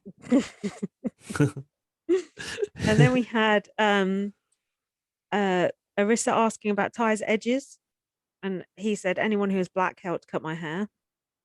um I've written here to be done dirty or to do dirty. That is the question. I don't know what that's in relation to. Then we had the I think vote. that's just your own musings. Arissa said, if you hear your name, that's a good thing about the votes. Jesus, we really are having to explain this to these people. As And opposed to Latoya, like, it's his big brother. If you hear, you should hear. No, actually, you should hear your name. yeah, should have played that just before. So, spoiler alert, everyone voted for Ty except for Tara. Oh, And then we had the pyrotechnics as well. oh, I thought with all that polyester around, that was a bit dangerous, didn't you? Seem very close to them. Those like indoor candles, as they are called. Indoor candles, Roman candles. I don't know what they're called. So then at the end, they showed Ty and Jed embracing, and I thought I'd written, I think Jed is trying to save face and kind of like go back home and be like, Ty did the right thing getting me out and everything's cool. But I've in his heart of hearts, I don't think it's cool. Yeah. When it came to reading Jed's vote, Mm. Ty said, "That's my boy. He better Mm. like vote for me." Were you thinking he might not? I felt like he shouldn't, but I thought he Mm. would. I thought there was a possibility he wouldn't, but I suppose it looks like you're a bit of juror if you do that, and that's not a good look either. look, don't get me wrong, Ty getting Jed out was a good move. There's just the whole thing of Ty just sort of not telling him and then sort of being cold towards him. That was the bit that didn't quite sit right, but they can forget about Mm. it. That's very Canadian of them. Um, Canada's favourite was announced. It was Kiefer. He was really milking that moment, wasn't he? Was he doing the sort of like macho arms Yeah. that he does? God, I hate that. It's so embarrassing. And I was just, my last word is should have been Vic. I knew it was Kiefer immediately though. Did you? I can't believe you No, thought it's going to be Victoria. I honestly thought it was. I thought people thought the same way as me. I should have known by now. They don't. I would like to have known who was second and third, though, wouldn't you? Oh yeah, that would be good to know the voting percentages. Yeah. Yeah, because it give people the clout. You can at least go, "Oh, I was second," Don't get anything, but I mean, who do you think could have been second or third? Tara, maybe, or Jed, probably. yeah, I think that maybe Victoria is up there. Mm. I feel like amongst like the core of the Twitter fandom, they Mm. like her a lot. But Mm. who knows how many more people beyond Twitter are watching and how they perceive people. And she was first to jury, so people have a short memory, don't they? Kind of forget, yeah. Mm. Mm. Recency bias. I definitely think it wasn't Kyle anywhere Mm. near the top. Can you imagine? Why even put him on the form? So, what did you think of the final? All in all, I saw a lot of people going, "Oh, brilliant final!" Blah blah blah, but it didn't quite get me that way. I think I appreciated the way it looked. Hmm. And now, but the thing is, looking back now, you said it doesn't actually compare to some of the other years. So maybe in the moment, I was like too enamored with it. Hmm. Um, I No, think, don't let me enamor you. well, you're right. You're right. It's been better themes in the past. Hmm. Um, I really would have liked to have seen Kiefer and Tara in the final two. To be honest with you, I think Kiefer winning and Tara being second would have been my preference. Hmm. But yeah, I don't know. It was okay. Slightly took something away from it, knowing that seeing the spoiler that I did, part Hmm. spoiler That's from the thumbnail, because I was rooting for Tara. hmm. So You never wavered in your terror love, did you? no, I All always these liked Tara. weeks, I tried to tell you you were wrong, and then I nearly come round on her. Yeah, well, I think I don't know why I thought she was. I think I thought she was entertaining because she was a bit volatile. Hmm. So I appreciated that about her. Then when she Hmm. started to actually play quite a good game by getting her way back in, I was like, well, I can back this woman now. Hmm. And I am really happy for Ty, and I'm happy Braden got the money. Like, there's no one I, to dislike. Everyone's like pretty nice. it was a good end game, actually. It's been quite good for the past few weeks. I'd Oh say God, it was a brilliant since end game. since Tina and Tara went head to head in that Mm, veto, that's when it started to get kind of exciting, I think. mm. I honestly think it's been one of the best BB Can series of all time. I'd put it But definitely in my top three. I don't know why I'm a little bit dissatisfied with Ty as the winner, though. I don't think Ty did very much. I think it's what I said. I just can't hang my hat on who he is, so I can't. I want to. I want to know who the real Ty is. I want to know who Ty is. Will the real Ty Balling please stand up? Yeah, it Please stand up. just like that fake smile he did when any time anything went wrong, and his diary rooms where he just reads things out in that robotic voice. It's just like something's You don't off with know him. Ty. We don't really know him. Yeah, I feel like he's got a mask on, and it's like, take your mask off and tell us who you really are. It's just, Mm. I feel like he's got a wall up. I need to break it down, but I can't now. It's over, and he's run off into the sunset with the money and the grills and the sunlight and the Expedia holiday. Did Ty win a grill too? Yeah, $10,000 worth of grilling products. Oh yeah, it is grilling products, isn't it? I thought it was the Mm. money. Yeah, you're right. Well, barbecue at Ty's house. We'll finally find out what he's all about. I do think he's very cute, and it is great to see a black man win. So, give him Yeah. Are you all right, dear? Are you flagging? Yeah, I am. What have you But I'll more be episodes of fine. BB Australia yet? I know. It's all right. We'll get Speaking of which, I am glad that Canada's over now because it is a lot to keep up with two different versions of Big Hmm. Brother from across the world. It always is a lot, and Yeah. BB Australia is giving us a hell of a lot. Too much. Mm. Do you want to have a break or Yeah, let's have a quick break before we go into Canada. I mean, Australia. bye, Canada? Bye, Canada. It's been Love, great. love you, Arissa. Thanks, Arissa, for the season. And Sorry that I sound like I'm not that bothered about the final. I did enjoy it actually in the moment. and let us know Marsha's okay, please. Need to know. We really need a statement about Marsha. Yeah, full and We frank do. statement. Yeah. Right, I'm gonna I'm pausing. Here we go again. Oh, I said I was ready and I wasn't. Oh, why'd you say it then? Oh, I don't know. I wasn't expecting you to start. Oh. Oh God. BB I'm Australia. walking on sunshine. Oh, I'm walking on sunshine.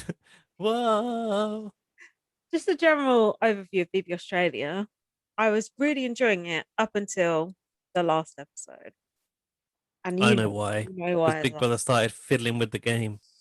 Just the The idiot. tide is turning, apparently. Dumb. Dumb, dumb, dumb, dumb. But anyway, we'll come to that.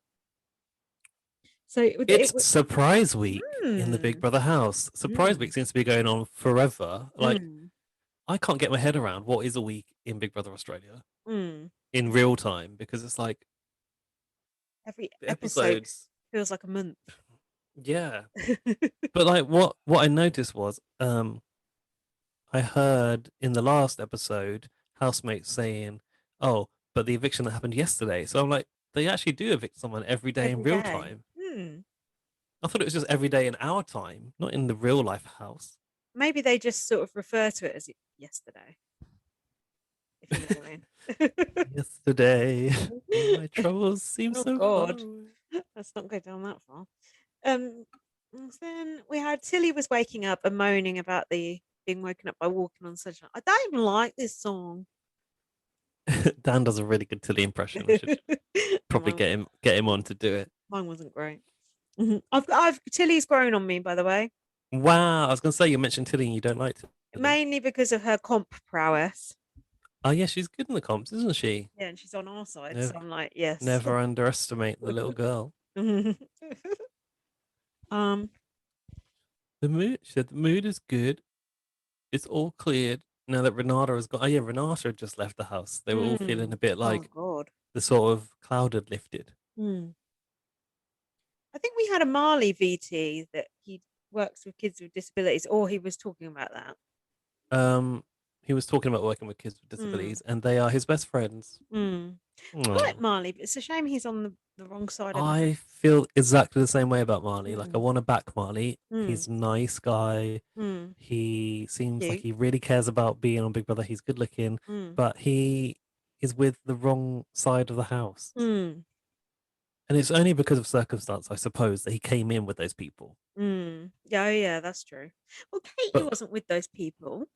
oh no, good point. They should have got Katie out when they had the chance. Ah, I take the bet shot while you can, just like Max. ruining the day they didn't. Um, Hmm. Michael, who is he? Oh, they give Michael a VT because he was leaving later. I always think that whenever I see VC, I'm like, they're Yeah. going. But it's not always the case, you know. No. Um, hang on about this kids with disability thing. Tilly was Mm, in this conversation, I think. Tilly said she wants 5 kids. mm. Marley says he wants 3 kids. So how many kids do you want, Lindsay? Th 3 cats. Well, one was more trouble than it was worth. Yeah, that's true. That's a very inappropriate question to ask an aging lady. I only wanted you to have an opportunity to make scathing comments about children. No, I'm not that bad. Am I? Maybe I am. I was going to talk about my. Sorry, it cut out then. Say that I was again. going to. No, I didn't say anything. I was going to say about Towie and my whole incident with him yesterday, but I just can't be bothered. Had an incident with Towie, and then I had an incident with an Uber driver. For more information, Oh yeah. on Twitter. Why was that Uber driver getting Got annoyed out with the you? And what did car. you really say to him? I said, "Fuck you." Yeah, of course. Yeah, because he goes, "Oh, he goes, what is that in that box?" And I said, "It's my cat." And he went, "I ain't taking that." He said, "You should have sent me a message." And I went, "Oh, fuck you then." And then he goes, "You what?" He goes, "You don't speak to me like that." Got out of his car. And he's going, "Oh," he goes, "I'm not abusing you." And I was like, "Why have you got out of your car? That is very threatening." And then he goes, I said, "I've got a sick cat and you won't take me." And he goes, I don't give a shit about your sick cat. It's like, this isn't very nice. And he got back in his car. And then I went, "Oh, fuck off," to him again. And he got back in his car and just sat on the corner staring at us. That is Well, intimidating. at least he was honest about not giving a shit about your sick cat. Say it Mm. to your face. And then he reported me. I got a message from Uber saying I'd had threatening behavior. So then I did a serious incident about him and they're investigating it. Don't fucking report me. I'm just trying to get back from the vet. So then me and Jack had to walk about 15 minutes in the pissing down rain. So fuck that guy. I hope he does lose his job. Twat. um, yeah, I don't think they're obligated to take an animal, though. I do think you're supposed to tell them. Like, it's even worse with a dog. How the fuck do you tell him? There's no. The guy who took us on the way there was so nice. He was like so nice about it. Fuck them. They can honestly, they can all burn. I Just like think those when you Johnny said Depp. "fuck you," it might have been you might have lost the moral high ground. Yeah, but I didn't tell Uber that part. Of course not. I said, thank you very much, sarcastically. Ah, it is bad. It was a stressful time, and he didn't help. And getting it, he shouldn't have got out of his car and come at me, should he? That is not acceptable. No, that's That is threatening. fragile masculinity right there. Yeah, like just that, like even like saying, "Oh, I'm not, I'm not abusing you." Well, get back in your car and go away and get your next fare. Then you Mm. getting out your car is a threatening motion. So Yeah. anyway, what else is happening? Michael said he's wanted to do Big Brother for years, and he thinks that Big Brother is saucy and sinister. I can't even remember who Michael is at this point. He was another bad bit of casting. He was a marketing automation specialist, which Hmm. Well, sounds like my surely job. if it's automated, you don't need Michael. He thought he'd have kids, but oh yeah, I remember him. He's like a man boy. He thought he'd have kids by 30, and he still lives at home with his mum. They Oh, showed him having sandwiches on the bench in his VT, like Forrest Gump or I, something.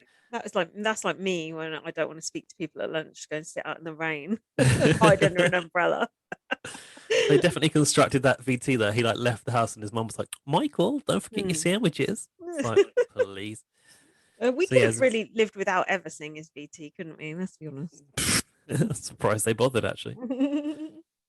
And we started to get a sense that the Big Brother, the BB Air housemates were quite close. Oh yeah, Nick said, "Are you buying the ball twang?" Oh yeah, the ball twang. He noticed that their new housemates were a tight knit group. I mean, it's not that surprising, is it? I like Nick Yeah, and I and like Dan and I like Melissa. They're my favourites. And the fact Big me Brother is trying too. to destroy them is upsetting. um, it was noted that Jess had nominated 3 original housemates, um, and that he can see an 8-strong alliance. And now this is when Big Brother kind of christened Nick the sheriff. Sounds like the sheriff is in town. So we had the bishop on BB Canada, and now we've got the sheriff in BBAU. And then Nick was trying to get Dan on side, and Nick goes, "Oh, I'm playing the game," and Dan went, "Oh, you just kicked into gear, have you?" Their relationship is so good.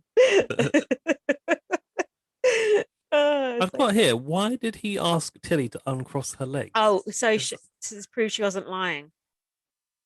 You know, like when you got your fingers crossed behind your back. That landed really badly Yeah. though. Asking a woman to uncross their legs, I was like, "What is this? Some fatal attraction stuff? Is it fatal attraction? Is Oh, that the film Luca Magnotta's into? Basic Instinct.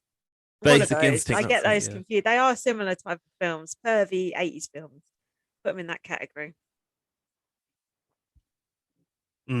Coffee. Something about coffee. Ah, the karaoke.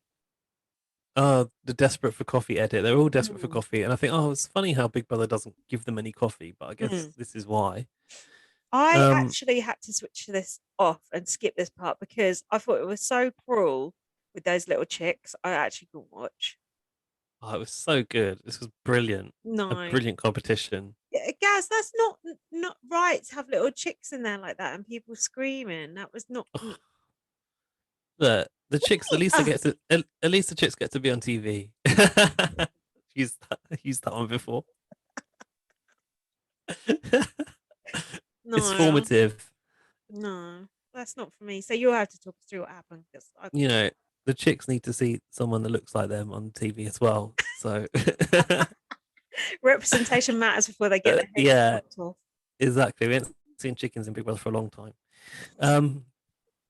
Look, if like Round can hire some chicks for her kids to look after and put down the slide, I think Big Brother can put them in a box to be tickled by a few fingers. No, because it wasn't the tickling that was the problem. It was the screaming and they looked scared. Right. Yeah. All right. Animal cruelty again in BBAU. Again. Like those goats on BBUS. Didn't occur to me. I actually thought it was good entertainment. So they had to. The whole point of it was they had to sing "Walking on Sunshine," which was the song they were woken up with. I did watch the start of it. the prize was going to be an espresso machine and beans and all the accompaniments. Mm. The housemates in the main house could hear but not see what was happening.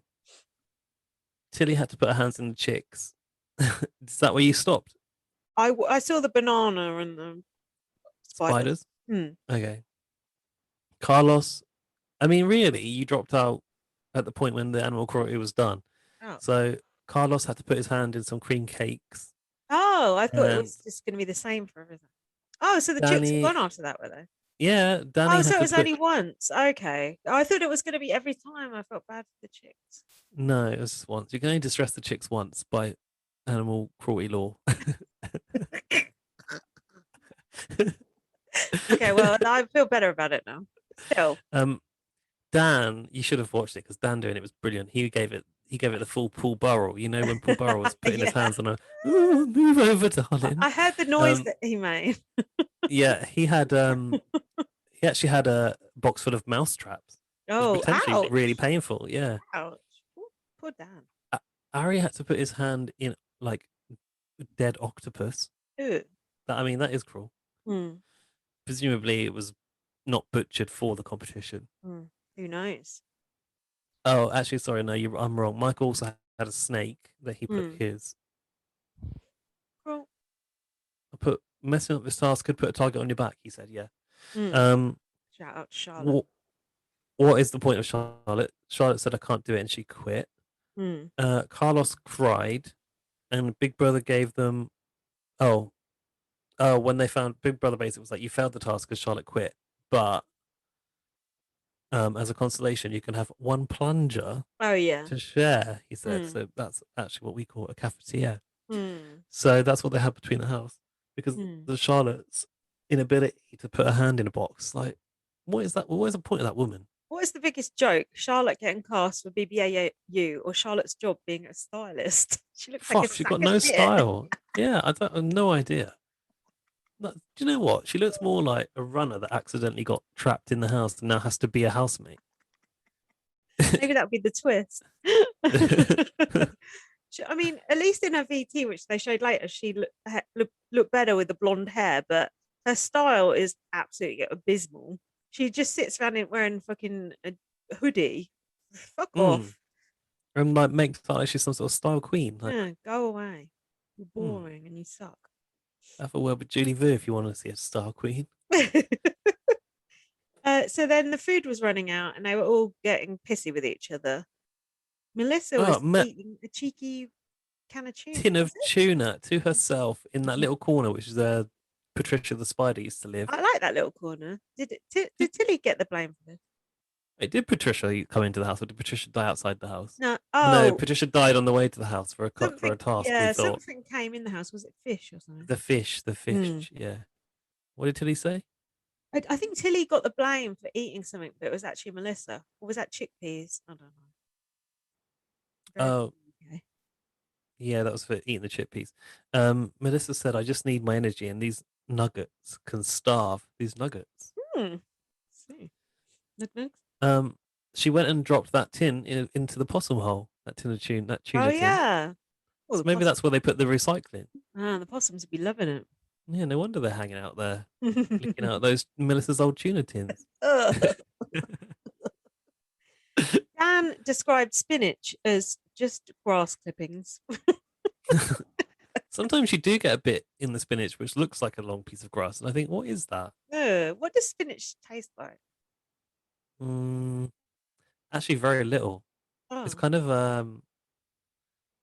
well, it's got a high iron content, so it's slightly metallic, but not really. It doesn't have a strong flavor, to be honest. But they've been eating it out of the bag like it's crisps, aren't they?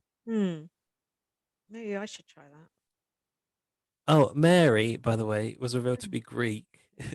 Oh yeah, she's making pumpkin soup. Don't you remember thinking that she was Indian last week? Oh yeah. Well, you know, I'm easily confused.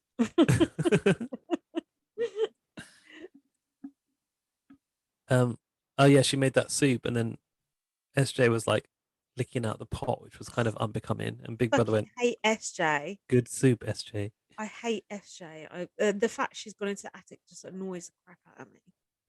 Everything she does just irritates me. Do you still like her? I sound a bit Nikki Graham there. Yeah, I like her, but I'm not as crazy as I was about her. No, I can't stand her.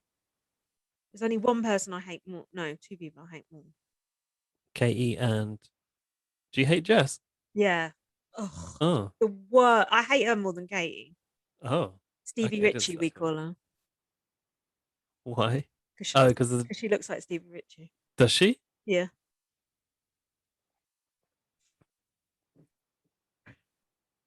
Okay.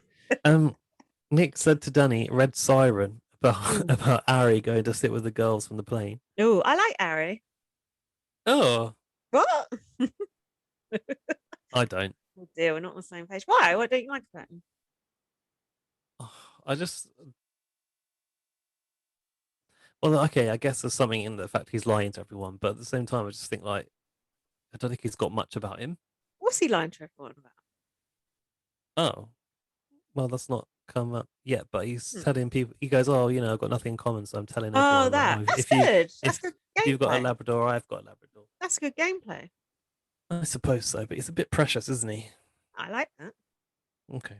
That's a good thing to have in a housemate. Oh dear, Um, BB and blasters at war. Dan said that Nick was making his paranoia worse. Mm. It's not Dan said it's not game over, it's game on. Mm. During this conversation, Dan was wearing a towel that was a cape. I noted. A towel that was a cape. Yeah, he was wearing it around his shoulders like a cape. Oh. He likes a bit of towel fashion. No, Mm. wait, that was Dan. Yeah, Or no, that Nick. was Nick. Oh But yeah, it was okay. yeah, Yeah, bring him. perhaps it's the alliance, material like tartan. Perhaps Nick's planning to release a collection after the show. Yeah. So Dan and Nick gathered the oldies together to align, put fences up and hit them with oh, can't read my own writing. That's not very helpful. And then Dan said, "Do I come across as intense?" Yes, yes, you do. I thought it was funny when Dan said, "It's clear Katie, SJ, and the Plain People are forming an alliance. They're called the Plain People." Oh yeah, I was thinking, oh, that's not a very nice way to talk about them. They're perfectly attractive.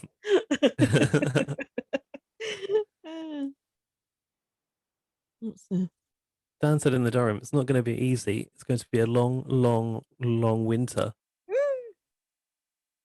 That think wasn't that's that good, was it? He said he always does that. He like says stuff in the diary room and then they leave him to like yeah, hang himself. stew on it, and then he goes, "Oh, did I just say that?" Yeah, it's like, oh, and then he's like backtracks out of it. Thing is, you can tell that Big Brother knows that this is a comedy character who they Mm. need in the show. Yeah, so why they trying And to get rid of him? well, they're not really going to get rid of him. Well, they fucking better not. As much as they have a plan to like put him in jeopardy, they've definitely got a plan to save him. They better. Hmm. The attic should not have opened till Dan was leaving the house. Should have been nailed shut until then. So then we had the comp, right? Oh yeah, it was in the yard and it was raining. Hmm. This was so good because Is this the tug of war sort of one? Or the pushing, pulling?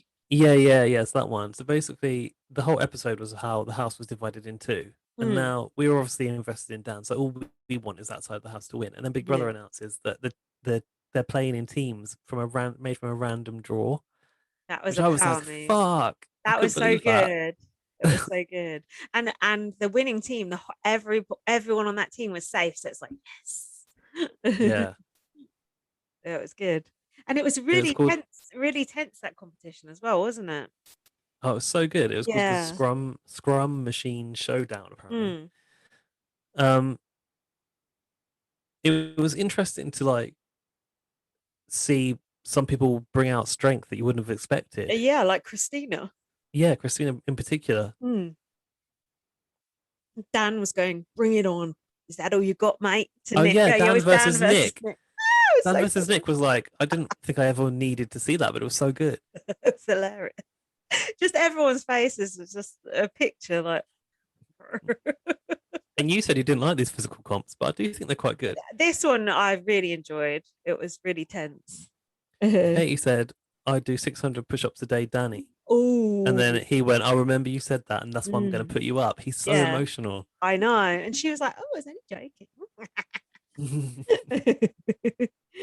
um, Tilly. Mary's catchphrase came out again. The "I've got carpal tunnel." Oh yeah, I feel you, Mary. Tilly proved herself to be strong as well. I was quite shocked. She looked so skinny. Who did Oh, Tilly Jess. face off against? Tilly versus Jess. Oh And she beat Jess, I think. no, Katie and Tilly. I've got here. Oh, okay. No, they're on the, no, sorry, you're right. It was Katie and Tilly against Christina and Jess. Sorry. Ah, God, that was so good. I thought Christina looked so, weak, and she was so Mm, strong. I yeah. got a newfound respect for Christina after that, I must say. Well, it was kind of a surprise that Mm, she came through strong in this competition, and then when it came down to sudden death because the teams had yeah. become they'd drawn, they actually Mm. put her up to go against Mel. Yeah, But when they putting did that, I was like, Mel, no. yeah, but Mel was already tired because she just had a Mm, round where it was Nick and Mel, I mm, think. No, they were on the same Nick and Mel versus Christopher and Charlotte. I've got, mm, but Mel was already tired, so it was kind of a mm. bad mistake to put Yeah. her up from that team. But I still didn't think Christina could possibly beat her. But Mel is so strong. She is so tough. It I is wrote really Mel. impressive. I wrote Mel is going to grate Christina on that tugging machine, um, and she didn't, hmm. So Dan's team won. And have you which was a noticed? stroke of luck for us. Yeah, and have you noticed after every competition when Katie loses, she goes up. Stop. I can't bear how Katie tries to steamroll everyone's Yeah, nominations. you don't put up this person, this person. Don't fuck off. Put up who I want, and people listen Hmm. to it. That's the most annoying part. It's like, shut up. She Well, goes, in "Oh, save me and save Jess." It's like, who else should I save? The cat's mother. Fuck well, in off. this one, really, like it was nominations as a group, and I noticed that Dan definitely tried to lead it, and he Mm, got away with it. I yeah, think he how did. is he continually getting away with controlling this house? I don't understand it. I know. He And said God, he suggested let's park who's safe and work backwards from there. mm, So they all had that's to say who they wanted safe. that's a good idea. Also, it reveals who everyone's sort of number two is as well, which is interesting. Good point. Mm. And the best part of the whole thing was this is how you get rid of some of the deadwood. This is how you get rid of the Michael and you keep the Dan Mm, safe. People who no one's invested in, including us, are the people who are going to go in a vote like this, and that is perfect for good TV. yeah. That's what we want. So the nominations came out as well. Mary was decided to be safe originally. Mm. I can't remember if that remained in place, but No, it'll I come think it out as I go changed. through this. Yeah. Um, I think it did, didn't it? Yeah, they all were like, "Yeah, Mary's Mm. definitely safe," and I think she ended up on the block. Mm. Um, Tilly, Michael, Mm. and Tilly because she's used all the chickpeas said SJ, and then she goes, "No, not a good enough reason." I don't know who questioned that. Anyway, I know. Okay, yeah, they originally said they wanted to keep Mary safe, and then they ended up putting her on the block. But they decided that It's a she was safe, going to be safe. safe Yeah, yeah, yeah. a pawn. I really enjoyed Dan giving Tilly a pep talk, though. Mm. Yeah, he really got her on side, didn't he? And was like, "You need to do this, you need to do that." Oh, everyone, the plane people were pissed off because it was all plane people on the block, wasn't Yeah, it? but also they sat there and said nothing in the diary room. Even Thank Marley was like, you. "Oh, I didn't do anything." It was like, well, Yeah, why not then? exactly. And then was moaning about going, "Oh, we got railroaded." It's like, well, you had a voice as well. You should have spoke up. And he wasn't the only one in there Exactly. from the plane. It was that magician guy too, wasn't it? Oh yeah, James Oh no, Schwartz. he's on the noms. Mm, Someone else from there was from the plane was in there. yeah. Christopher and Marley were not happy about the noms. They wish they'd done more. Should have spoken up and not just Oh, there you taken it go, all in. Christopher. Taken Who it the all fuck is in. Christopher? He's that guy who went because he decided to come after Dan and bit off more than he could chew. Oh, good. 'Cause I can't remember him. um, Tilly was on lentil patrol and had a row with SJ. I wouldn't Yeah, remember because him about chickpeas. she it's because Dan told somebody that SJ mentioned the chickpeas in the diary room, Mm, and then that got back to Tilly. So Michael was told about the chickpea thing, mm, and then Tilly was asking the reasons why she was up for nomination. Like she kind of wanted mm, to know, and then mm. he said it was SJ mentioned chickpeas, so she was crying because she burned chickpeas, and Ah, now she's going home. Um, chickpeas. and that was when she got emotional when Dan had to sit her down, and he was saying like, think about what you bring to the house, and Mm. somehow this conversation got me a little bit emotional. He's like, you don't know what you bring to the house. You bring fun, you bring laughter, you wear your heart on your sleeve, and I was like, oh. Yeah, Tilly doesn't know. I've written Daniel Giesling here, which is a bit of a stretch. Tilly said, I'm blonde and I act dumb. What do I bring to the house? Mm. So I kind of Just agree, that. not much at this point. But she is good in comp, so that I'll give her a pass on that front. And she said she needed to rinse her crystal apparently before the Oh, eviction. yeah, that'll make all the difference. Um, I've written that Dan is always moving people around so he can sit where he wants. I finally noticed this. It's so good. But But I think, the last go on. episode we watched, he was on the back row, and that was not a good Yeah, sign. That was no. not good. I think that Dan should strategically positioned himself opposite Tilly so that he could kind of give her a little bit of Mm. motivation, to be Look, honest. so A little bit. so Sonia was quizzing them, and everyone was pretending they couldn't really remember what happened. And she's like, "So who decided what in the DR?" And everyone was like, Yeah, "I don't know. well, you know. Someone did something. Can't say really." And Sonia said about the people who are on the block, so nobody could be bothered to save them. I mean, that was That was so accurate. good. Yeah. Yeah, she Wasn't said, Mitch said, there's nothing wrong with these people. it? She finished the sentence, it's just that nobody could be bothered Yes. to save them. I mean, it's a fact. um, Christopher She then said, it must be a apologized. coincidence. Go on. Sorry, at the start, she said, it must be a coincidence that all of the nominees came in on the plane. Nah. Christopher apologized for not wanting to say. Oh, he didn't want to bring up in the diary room that it wasn't us versus them thing. So that's why he didn't bother to speak up. He didn't bother to speak up to save the plane people because he didn't want to admit that the plane people were working together. Oh, So okay. he Well, it's sort of, pretty damn obvious. yeah. So he kind of out thought himself, I guess, in a way. Hmm.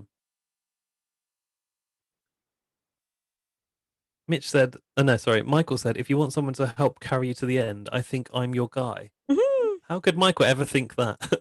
I mean, still lives with his mum, so I don't think so. Until he said, "I look stupid and everything do everything wrong." How's my Tilly? It's not great, is it? It sounded like it was good, but honestly, the lag just thwarted the whole thing. Oh, never mind. Am I lagging a lot? No, just when you're doing Tilly impressions. Oh, okay, fair enough. You're not lagging this side. Yeah, she said I wanted to prove something in here for myself.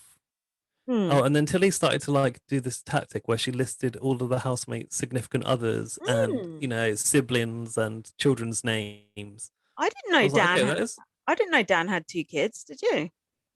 um no. Well, it was mentioned in a competition, but I think it's the next day Ah. when he said he wanted to win for his kids. Hmm. Oh, how embarrassing to be Dan's kids watching this. That'd be great. Good God, they must want the ground to swallow their TVs up. Oh, I'd love it. um, yeah, I thought that was an interesting tactic because it really pulled at their heartstrings of the other housemates. Like, oh, she Hmm. really does know us. So that's Hmm. interesting.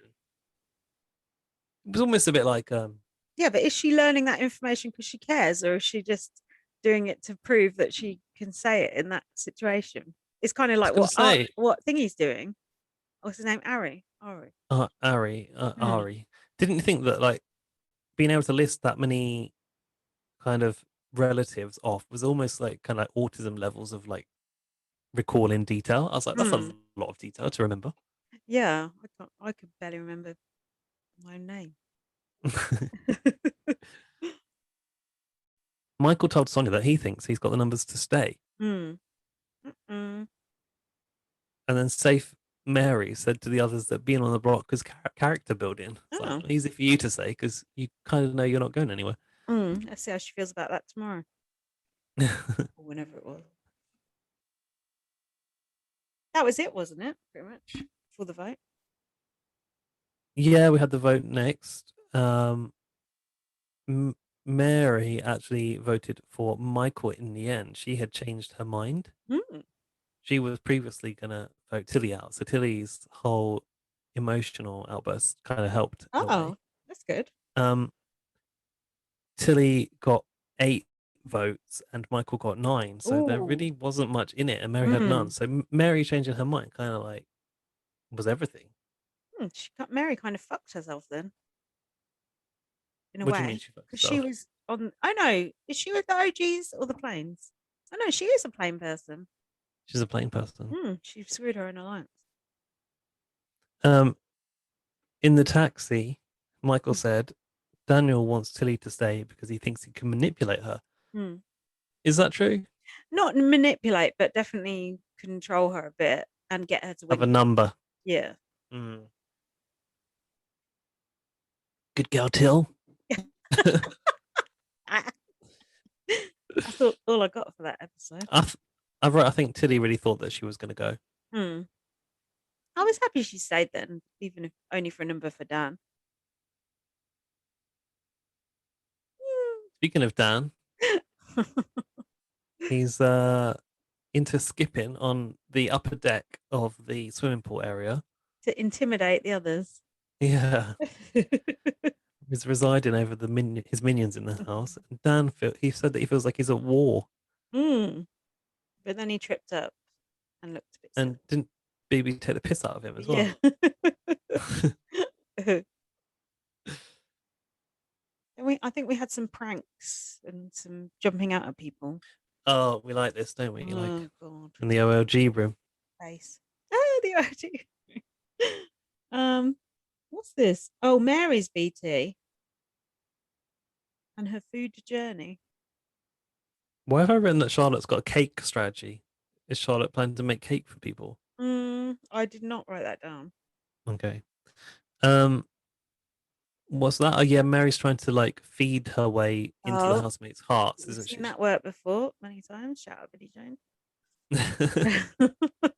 But you also say it's bad to control the kitchen, so it could go It either don't way. work. It don't work. But well, look at Carol. She did quite a good job of it. But if you think about it, these people don't win. They go a long way though.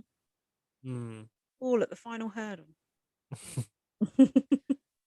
Mary wants to marry her daughter off to Big Brother, which is a bit weird. And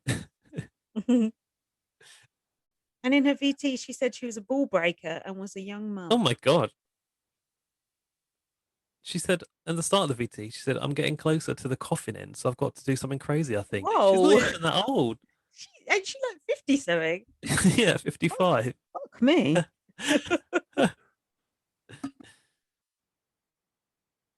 Oh, did you like that she has like a Ghostbusters backpack Hoover? Did you notice that? No, I've lost you. Sorry. Oh, you put your mic down. Sorry, I was reshuffling. I was shuffling. I did not notice that. She said, dig in and find that bitch, Mary. Oh my God. I'm not sure how I feel about Mary. But she's just, ugh. I mean, It's just there. I think she's supposed to be the Karen of the situation, isn't she? A sort of funny older woman, but she's not that funny. No. She's not even that old. She's no Karen. Let's Nah. say that much right now. Now, I got confused when Marley in the diary room said, I miss my son, Michael. That was weird. Marley, you did nothing as Michael's eviction notice was written, so shut up. Also, how can Michael be Marley's son? Like, I don't think that adds up age-wise. That must mean he was a real big baby. Chris was doing some magic and doing the whole what do they do? This isn't gonna work on the audio. Remember that guy from Big Brother Australia, the magician? He used to do the what Oh, is it? yeah, I don't know. It's like something like this. Yeah, that's it. That's it. It's so annoying. I hate magicians and I hate magic tricks and I hate jokes. Does that season Stop. had Priya in it? Because I don't think I finished it. Yeah. Yeah, and there's a gif of it. That's how I know what you're talking Yeah. about. Um, Marley was talking about losing his mum with SJ. Oh yeah. SJ said, "She's here Oh now. I feel her." And God, I don't want yeah. to go into details about that, but Yeah, as yeah. you know my thoughts on things like that. Mm. Another reason to hate SJ. But she does like him. She says she feels safe with Marley and that he's her spirit animal. Bit Mm. weird. And SJ also said, "Oh, I'm just a weirdo." Oh, might as well say I'm mad me. Just fuck off. I just cannot stand her. Annoying. Trying Katie to was out skipping Dan. Did you notice that? uh Competitive skipping. now here's my thing about Katie. She's a villain, but she's a good villain. It's good to have her there as rivaling Dan, don't you think? Mm. Well, yeah, she Whereas said the only way to play is to keep him a bit scared. So she's definitely doing this intentionally. yeah, and she is like mixing it up. She's trying to get in people's ear. She's always doing the strategizing. Like she's a good enemy to have, but people like her group, just like Jess and like Marley is just a bit of a wet lettuce. And it's just like ugh, she's got too many people on her side that are just boring, Mm. even though she's quite a good person to hate. But yeah, Dan said, "Look at this chick about Katie."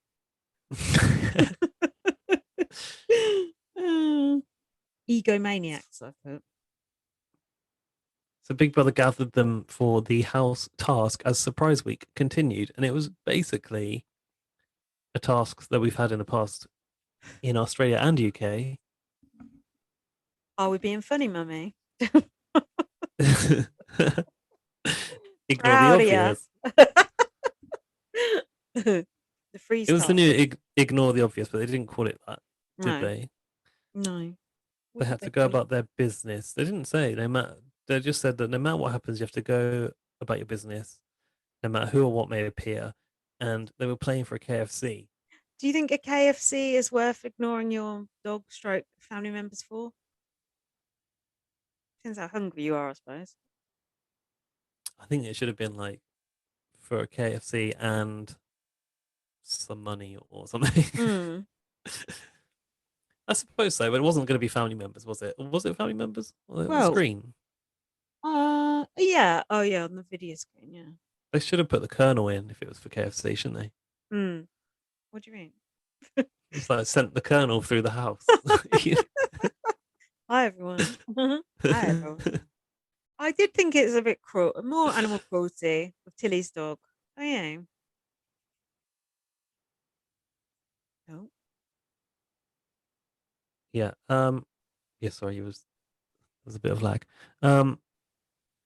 I don't know. People did say they thought it was cruel on Tilly's dog, but that little dog seemed fine, like running around that house. It didn't seem that bothered. Yeah, yeah, I know what you mean. But if that was Towie, as if they bring Towie in, but and I couldn't strike him, I'd feel mortified for the rest of the season. I'd feel so guilty. You're not a Yeah. pet owner, so you don't understand these Oh, that's bonds. bollocks because I grew up with a dog. Well, you're not a pet owner right now. So doesn't mean I don't know what it's like to have one or be, like responsible for an animal. What sort of dog was it? He was a mongrel. Ah. I see. Like I think if that dog had been like, I don't know, I suppose if it had been a different type of dog that was like bigger and maybe like was jumping at her, I don't know. I never saw that dog even try to get her attention, so I just felt like the dog was so dumb it didn't care. Yeah, I get your point there. Anyway, as soon as they were told not to react to stuff, Dan said they're going to send in someone's dog, which was Mm, absolutely correct. yep. Is it called? Is the dog called Ticky or something. What's the dog called? Oh, Tiki. Tibbles, or I don't know. Yeah, something like that. Tibble. Tibbles, that's a cat, not a dog, isn't it? Everyone was telling Tilly to sunbake. Sunbake, Tilly, sunbake. Oh yeah, not wasn't it sunbathe, not sunbake? No, they call it sunbake Do they? in Australia. Yeah. And Chris Oh, said, "Do you know what the cutest thing I've seen in my whole life is? Nothing about the dog." yeah. A lot of them were being quite half-assed at passing this task, weren't they? Yeah. I think, to be honest, a few borderline fails there. Oh, That's he's not supposed to acknowledge it at all. it's dumb because you know that KFC wants to get the KFC shown. So think about it. You can bend the rules a bit. Mm. I put Dan went to the DR, hopefully for a pass to the final. Instead, it was just to get scared by some fake spiders. That was Yeah, they funny. weren't. They were like the plastic ones that you get at Halloween. Yeah. Do you I think think he thought they were real though. was he acting up? It was He certainly said it was acting. one of his biggest fears of spiders. That was funny. I enjoyed that. Where did they get that big old Great Dane from? Was that SJ had to SJ's go. dog? Was it her dog? No, I don't think so. She was stroking it subtly. Did you see? She sort of put her arm behind it and was stroking. I see. I see. Secret SJ. tickle. Yeah. And then there was a clown popping up behind the DR chair. Standard BB clown. It wasn't Rex. I noticed during that conversation, Ari was threatening to get Dan out, which I did not enjoy. When he was being scared. All he was saying was like, "Oh, my target is Dan." I was like, actually, Yeah. he's really trying to like move on and like focus on something else. So he was actually did quite a good job in that. There were a few like party poppers going off in various corridors, weren't there? Oh yeah, Carlos had a disco going on. Yeah, that reminded me of that nightclub rave in the diary room that they did for that woman, Tracy, was it? Oh yeah. UK Big Brother. And Melissa had to ignore some like lamb that was cooking on like a little barbecue or something in the laundry room. Oh yeah. I hope they didn't waste that food. I hope someone ate that later. They gave it to Tilly's dog. And the Great Dane. Tilly's dog was still wandering around all this time later. What's going on? Marley and Tilly were pelted by balls in the DR. Oh yeah. Straight from Canada's ball pit. Mm-hmm. And then they had Nick's dog on the screen. Oh, with another man. Yeah. Nick was reacting to this. Definitely. Very much reacting. That was it. They won the KFC. Good. There was a beach pie, and I put good for the product placement deal. And I don't know what I've written. Oh, they called it drummies. They like did like a little. They saw cheers with the croissant in Canada, and they did a little cheers with the drummies in Australia. What food? Chris was finally doing some. Go on. What other food stuffs would be good to cheers with? Pringles. 500 bananas. Go on. Chris was finally doing magic, but he wasn't naked. I hate magic. And Katie confronted Dan. I don't know why. It looks like I've run out of notes. Katie confronted Dan in the bathroom. Oh, I know what happened. Oops. My phone died. Dan thinks that Katie and co wanted Tilly out, and he called her out for voting for her. And then he goes, "Well, guess what? You lost." Katie said, "I feel like I'm walking on eggshells around Dan," and Dan said, "Oh, there's a clear divide in the house. You all wanted Tilly out." And Katie said, "You don't know who I would have voted for." And yeah, Dan said, "Guess what happened? They lost." And Dan said, "Would you put me up?" And Katie went, "I don't know." And he went, "Well, I'd put you up. I'm coming at you like a freight train." Things not to say before the HOH conference and play. What's wrong with this man? But the thing, why are you like this? The thing is, and I know it's like bad gameplay to tell someone you'd put them up, but Yeah. like Katie dancing around it when she knows damn well she would put him up was kind Yeah. of annoying. But then Katie went back and like reported to all her gang, like, Dan's coming after me, boo hoo. And it's just like, Dan, what are you doing? I was just like, Dan is going to go because he's being an idiot. Reported, filed a report, Oh. and I've got part two, but it's on my computer, so I can't see you, but I can see my notes. Sorry, I'm just putting slam. So then Chris, keep those blocks at the bottom. What's this? I don't know. Should have got rid of Katie. Oh, that was it. They were all slagging off Dan, and Nick overheard the conversation. He was in the kitchen, and he reported back to Dan. Yeah. This lighting's awful.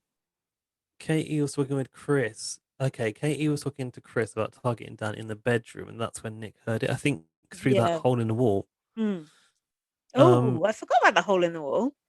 Yeah, also they were joined at the end of the shift. I don't think they were last year. You can walk between them.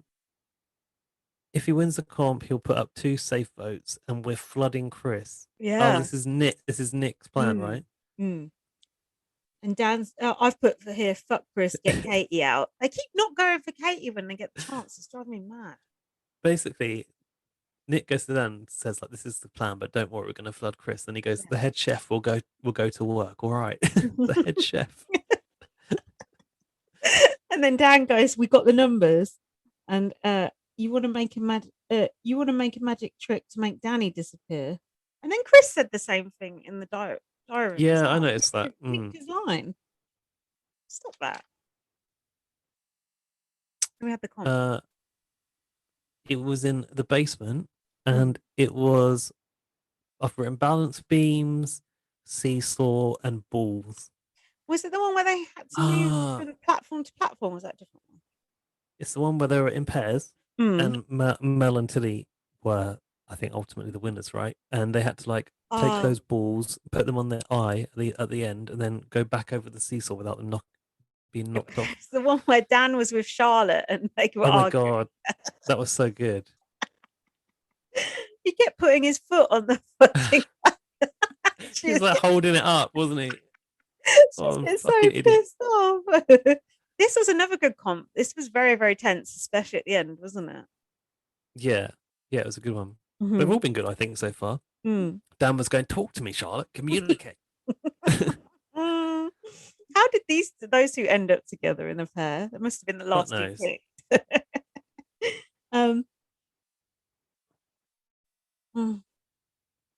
BB said, Tilly is in the danger zone. And Tilly said, no, I'm not. Dan said, you need to grow up to Charlotte. You need to grow up. Yeah. Yeah, he was holding his foot on the seesaw. She goes, why is your foot on that? And then he just basically let go of it right away. Not thinking that it's going to completely tip the balance. This reminded me of a comp they did on BB22. Do you remember with Christmas and Enzo when it holding apples or pumpkins or something? There was one that was very much like this on BB22. Apples or pumpkins? No, I don't remember something. Oh, I can't remember. Anyway, doesn't Tilly said, thank you, fairies. Yeah, she did. And she asked Big Brother to be quiet for a minute as well. Oh yeah. Dan was absolutely shitting himself. He was like, take your time, Tilly, take your time. Knowing that. Well, yeah, because Dan's safety hinges on her success, right? Yeah. Because who did it come down? Was it Tilly Katie and Melissa still left in it? Yeah, it was Tilly and Melissa versus, were they versus Jess and Katie? I think Probably. it was. Yeah. Oh yeah, and then at the end when Tilly and Melissa won, Katie was jumping up in the air and hugging Tilly and going, well done, well done. It's like, fuck off. Kiss ass. Yeah, she's awful.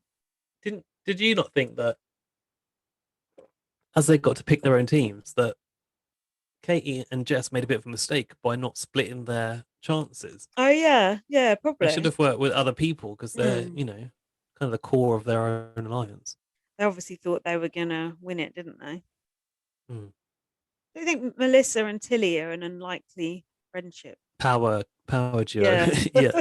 yeah. Unlikely comp beasts. And they're like, oh, she's like, oh, I like pink. Like they're both wearing pink, weren't they? And it was like that was their little duo color. Mhm. So then they had to, so basically Tilly and Mel won it, right? Then they had to go straight to nominate. So Mm. together, They nominated Charlotte as a pawn. Oh, sorry, a safe vote. SJ. for failing that coffee task, though, is why they said it. And Chris for coming after Dan. SJ was supposed to be the safe vote, Mm. and then Tilly piped in, was like, also she nominated me for eating the chickpeas. And then Big Brother said to the slaughterhouse. And then Tilly said they were going to blindside Chris, and he had also voted for her to go. Once again, why was Katie not going up here? How come no one ever puts her up? A good point, because it's Mel and Tilly who are on that side of the house. Exactly. Tilly, You don't need a safe Tilly's vote. Put up 3 big hitters and see them scramble. Yeah, good point. I don't think that Tilly's quite in there on that alliance, but I feel like she's a number for them, but she's not as committed to it as the others. Right. But like you would have thought Mel would have pushed that through, but do I remember them saying something about like, oh, it's not the right time? I'm thinking, why do you not think it's the right time? Any time is a good time. Yeah, it's weird. Because that Chris doesn't have the same sway as Katie does on that side. You got to cut that head off that snake. We know this. Yeah, and Dan said that himself earlier in the episode. So when they come out, Dan said, "Good girl" to Tilly. Good girl. Creepy. He said to Christina and Marley, "You want people that are good on your team. What's Charlotte going to be?" See, if they'd put Katie up, she would have been scrambling to save herself, not scrambling to save Chris. They're so dumb. Carlos was pissed off about the coffee, apparently, and they were all thinking that Charlotte was an easy vote. Dan said that he's going to wear something pretty sleek tonight.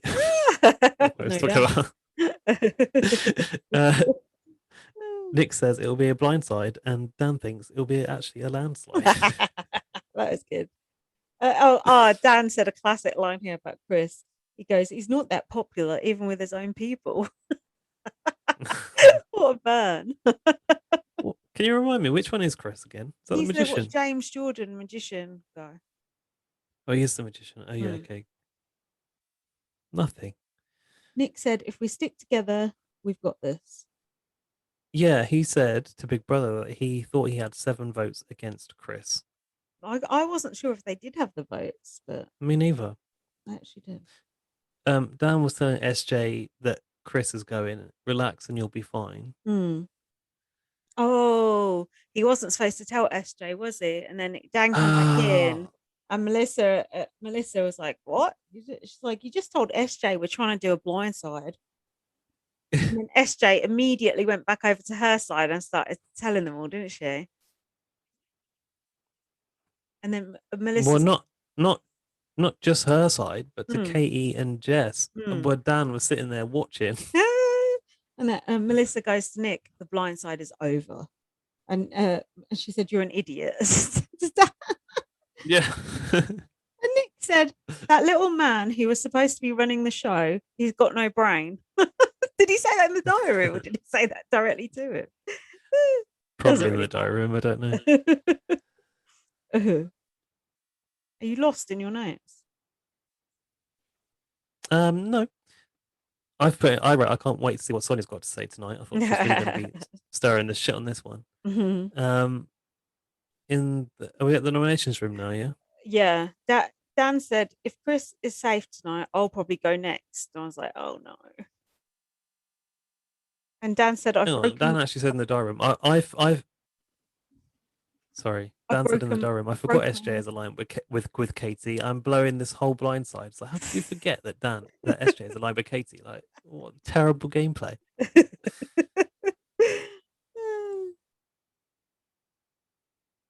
Yeah, and Dan said, I've broken my own trust. I think that was to Sonia. Yeah. I put here Charlotte's puff Chris said he'd sleeves. put up Dan if he. Go on. Chris said he would put up Dan if he had won and stacked so many votes against him. Oh, did he say Well, that? you didn't win, Chris. He You said sat on that. the block. Didn't he say that to Dan's face in the eviction room?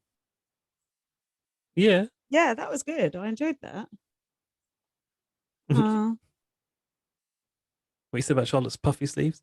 I said they've got more personality than her.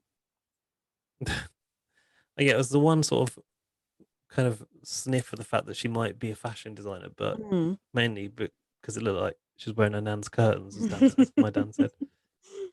Oh yeah, Chris said to Dan, "You'd be sat up here in a heartbeat." In a heartbeat.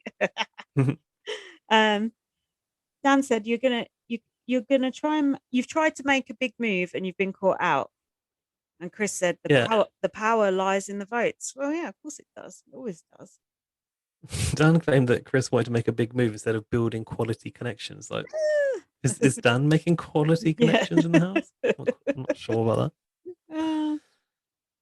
And then I think Sid said he was going to change his vote.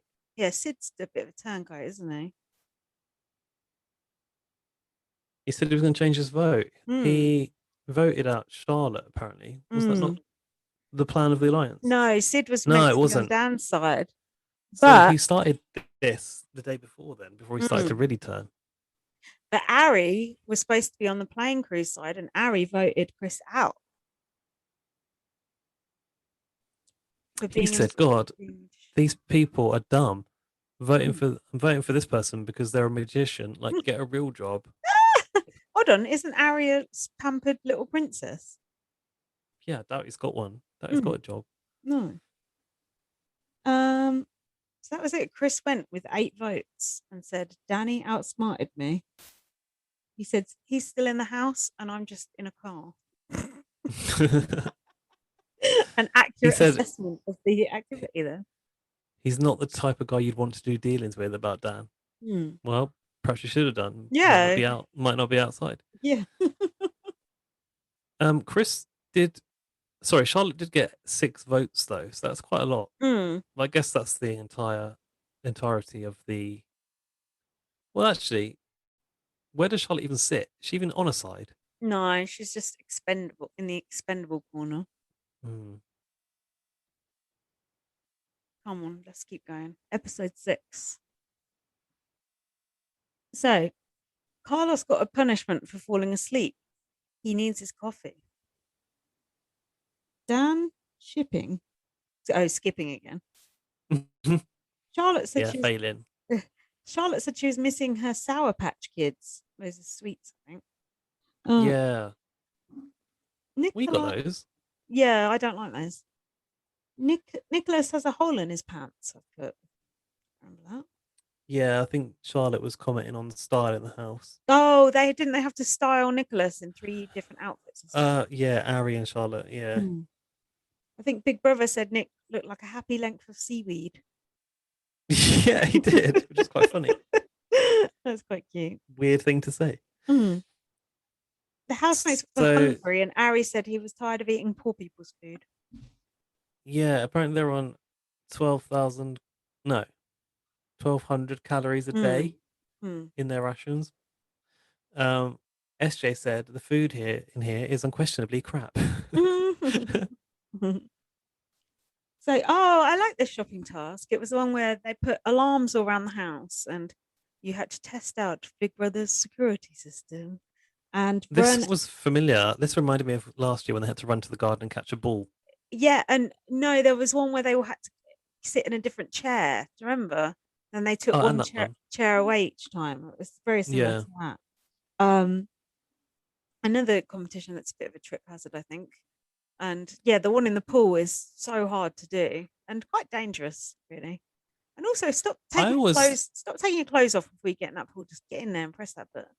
No, it's the mic that they've got to take off. Oh, the mic. Okay. I see. Yeah, I always think with that pool, that edge is a little bit dangerous in itself. I think someone's going to fall off that edge one day. I know. Melissa's just walking along that edge at one point. I thought that looks a bit dangerous. So they could trigger the alarm day or night, which I like a sort of could go off at any moment. Yeah, I like this task. Yeah, the pool one, you actually had to climb over the wall. So they did put like a chair there to get people Mm. to get over the side a bit quicker, but people still managed to sort of like fuck it up. Yeah, it's so hot. Um, Marley said he was going to put his togs on to get ready for the competition. Togs.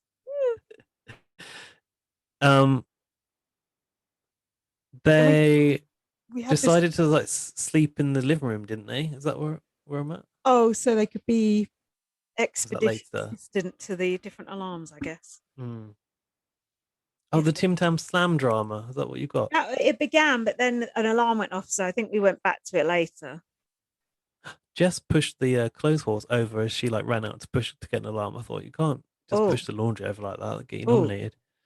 hold on. I've got the Mitch fancying Christina subplot here and his BT.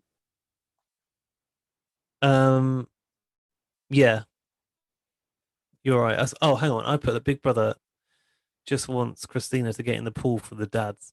Did you think that? Probably, yeah. She's very attractive. And we had Mitch's BT here, which solely consisted of him bird watching, and that was it. Is that all he's got? Fucking hell. No wonder she don't fancy him. That and a mullet. Well, it's bad after what? Oh, he was Bad after saying worse. he Went was from bad saying to worse. he was saying something about birds in the house, like about females. I was thinking, very funny. Hmm. And then he asked Christina to have dinner with him, and the way she reacted, she was sort of just like, Well, I don't know about you, but when I'm being asked out on a date, the way to approach me is definitely to go, oi, oi, oi, a tree if of you want to ask me. like a Like, tree what? of temptation. Yeah, Oi. come here. Yeah, he said, come here. Do you want to go for dinner with me tonight? And she's just like, what? She said, maybe when we got some more produce, she said. Yeah, maybe on the 12th of never. And then she went to the DR and Big Brother was like, "Oh, do you like him?" She's like, "No."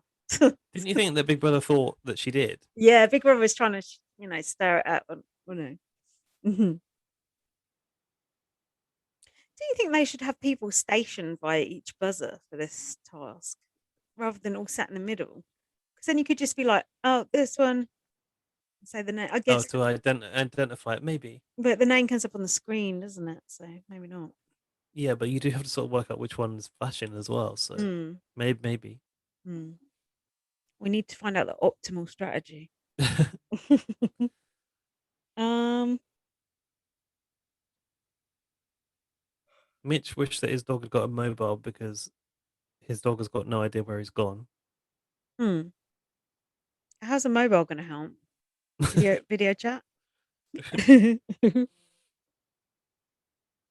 Mm, So Big Brother asked Ari if he was good at the task, mm. and then setting an alarm for him to run up the diary room. I guess they do Ah, this like, all the time. classic. Set them up. SJ started to plan the slumber party in the living room, Mm, and Sid was saying that he was not in Dan's crossfire. mm. And he was happy about that. Mm. This He was used that when, to his advantage, didn't he? yeah, yeah. Well, no, he turned on him. Yeah, but Oh, being not in his crossfire, like mm, he kind of turned it around. yeah. This is when Dan did a deal with SJ to keep her safe in the cave. SJ was Oh yeah, crying. up to the final 10 deal. Mm. SJ was crying and said she wants her kids to see her do well, and she trusts Dan. That didn't last to the end of the episode. He's like, thank you, Danny. Yeah. Thank you, Danny. It's like Like Dan this. forgot that they had that conversation later on, wasn't it? Again, another thing he forgot. I felt like she's like the Bob Cratchit to Dan's Ebenezer Scrooge. Just like any scrap she can get from him, she's Yeah. like, "Oh, thank you, benevolent sir." Did you notice that it sounded like Katie said "house me"? It's like Marcus Bentley at one point. No, I did not. She Confusing. she said, I don't, yeah, she said, I don't think he'll make us get in the pool at night. He'll, as in Big Brother. She's calling him him, which I thought was interesting. And Well, then he she is a said, he in Australia. yeah, it was just funny to hear him referred to like that. And then she said something about us running around like headless chooks. Jack hadn't heard that before. I thought that's very Australian thing to say, isn't it? chooks instead of chickens. Yeah. Oh, Hmm. I heard Katie calling someone Chucky in one of the competitions. Mm. Katie nearly went arse over tit, didn't she, in the garden because of the rain when she was Oh going yeah, to get the stacked it going into the Mm. pool. Yeah. I thought Big Brother's trying to get Katie to break her neck. Yeah, and then when she got dry and got back Mm. into her like Yeah. bed, they did it again to her. Classic. Classic BB. I said the way Katie got up out of bed is the way I get up when Towie comes in with a mouse at 4 a.m. Like,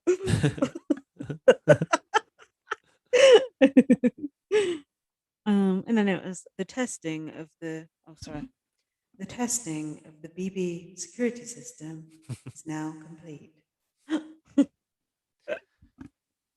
They failed 19 times, Mm, so out of 41, and they banked $220, which I don't know what that means in real money, but $12 each, which doesn't sound great. ouch. But for what period of time? I don't even no idea. A week? Um, I think they said earlier they wanted like 350 at least, so that's definitely way under that. Mm. And they got to do their shopping list on the tablet. Ah, We this like the was shopping list, don't we? It's always this good was to see the shopping list. SJ's undoing, wasn't it? The tofu. Yeah, she got too much. She got enough tofu to feed a small nation. I think Nick said or something. I'm not sure.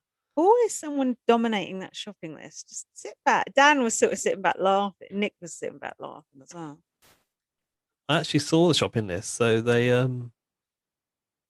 put it on their social channels, and they actually did buy moisturizer. I remember someone mentioned moisturizer, and then I think Dan and Nick were being like, "Can't eat that. Like, why are you getting moisturizer?" They got moisturizer and not bread. Oops. Dan goes, "Poor Tilly won 4 challenges. That's $40. They won't even get her any lollies." What was lollies? Sweets again, wasn't it? Sweets, but they did get a bag of lollies. It was on the list. Mm. Nick was annoyed that they didn't even get bread for the freezer, I'm not and he was surprised. pissed off they got 6 packs of tofu when apparently Big Brother has already given the vegans tofu, and he goes, "Oh, you got the wrong brand, mate." To Big Brother. Yeah. And then SJ was saying, "Oh, I feel guilty. I didn't realize we had that much tofu." Like, she's been so objectionable during that shopping list. Annoying. Oh, Well, she got Dan. This is why Dan turned on her, because it was the last Tim Tam drama where he wanted to have half of the last Tim Tam, and she said no, and he was like, "What about a quarter?" And then yeah. she said he had to make it into a 16th. But I do believe that was quite possibly a joke. Yeah, you can't do a Tim Tam slam with a 16th of a Tim Tam, can you? Absolutely not. Tim Tam wet fart. That is. um, Have you ever done a Tim Tam slam? no, I don't really like Tim Tams or penguins as we call them over here. I think a Tim Tam's got an edge on a penguin. I think it's actually quite a bit nicer. Well, it would need one because penguins are gross. And Carlos was happy to have coffee at last. You can have all the coffee you want to. Dan said, "I'm feeling happy. I'm a bit of a ninja, mate." Oh, this must have been about the comp, is it? Yes.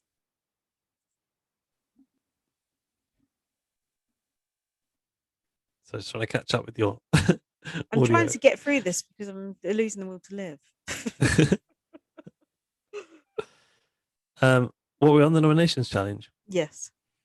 So it was in the yard, and it was in pairs, and they were opposite each other, holding the opposite end of a rope. Okay, it's that thing where they were on those like triangular platforms, so they had to work together to evenly Oh, distribute their weight.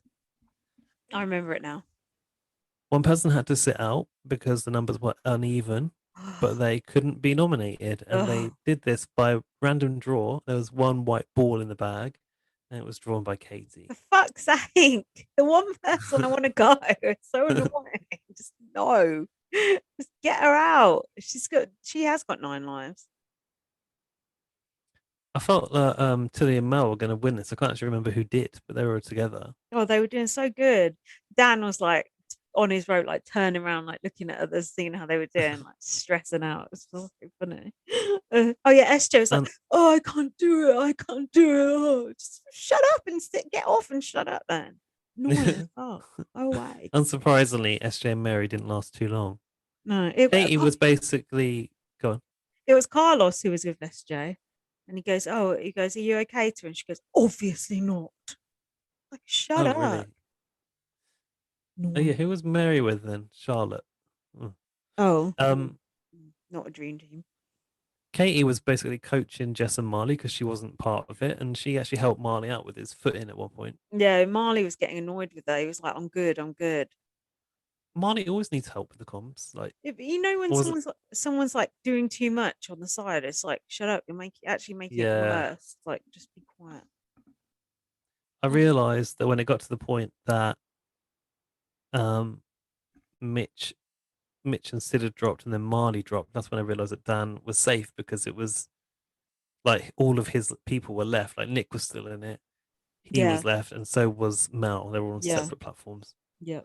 And that's all that I care about watching these episodes. Like, is Dan going to make it to the next one? Exactly. That's what I'm worried about when he goes. I think it's going to be a bit more of a struggle to keep up and a bit more of a struggle to watch.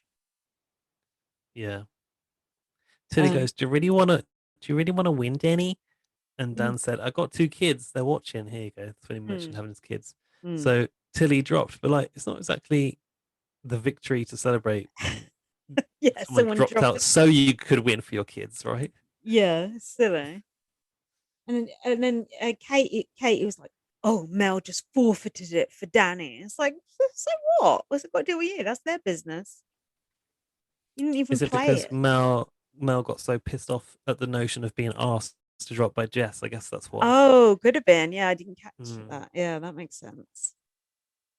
And then once again, Katie ran up to Christina and was because it was Christina and Danny who went and said, "Don't throw Jess and Marley under the bus." Like, fuck off, stop. I don't even know if Christina is in Jess's Katie's alliance. Is she? I think she's sort of right in the middle, Right.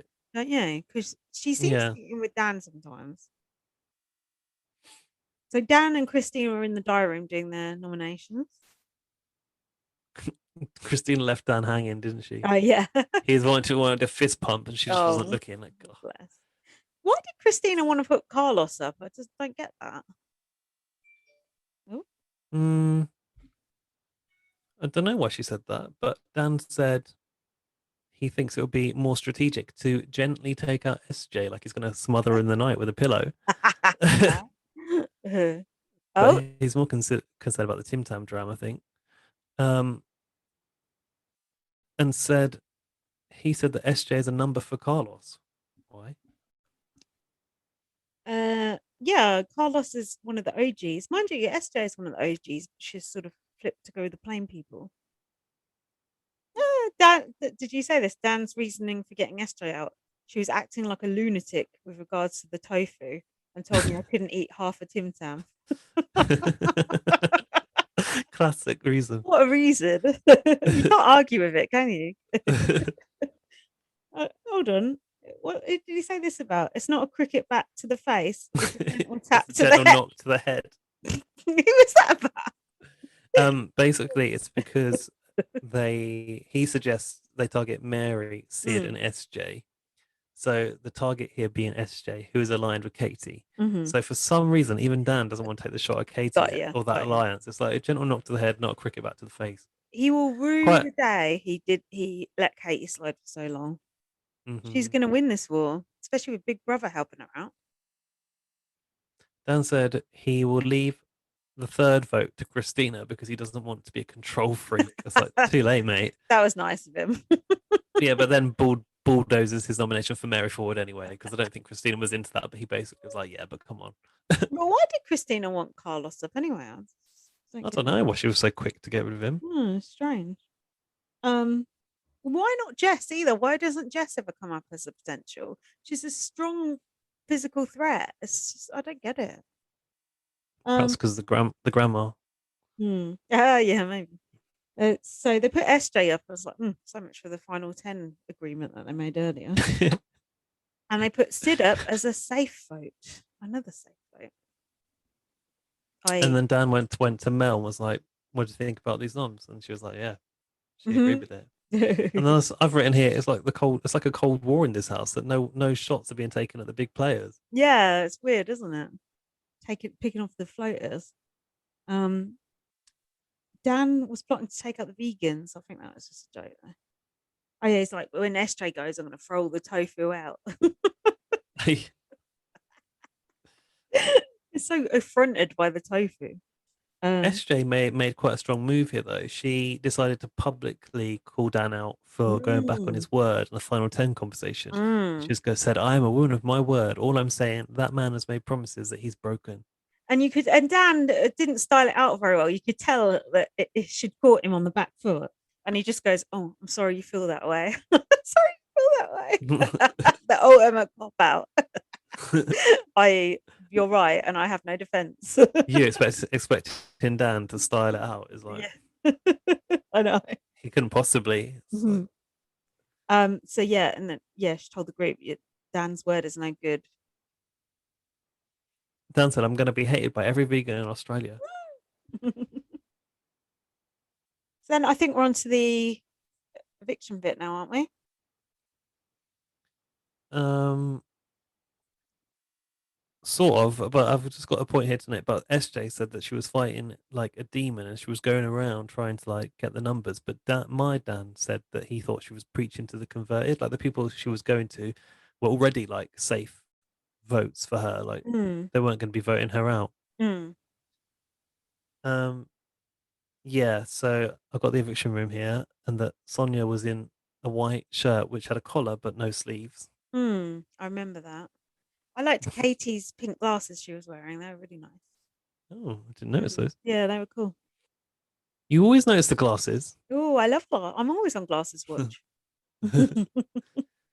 Nick said they bought a truckload of tofu for not a lot of tofu eaters, And no and meat. then Dan raised the Tim Tam Slam and going halves on a Tim Tam again.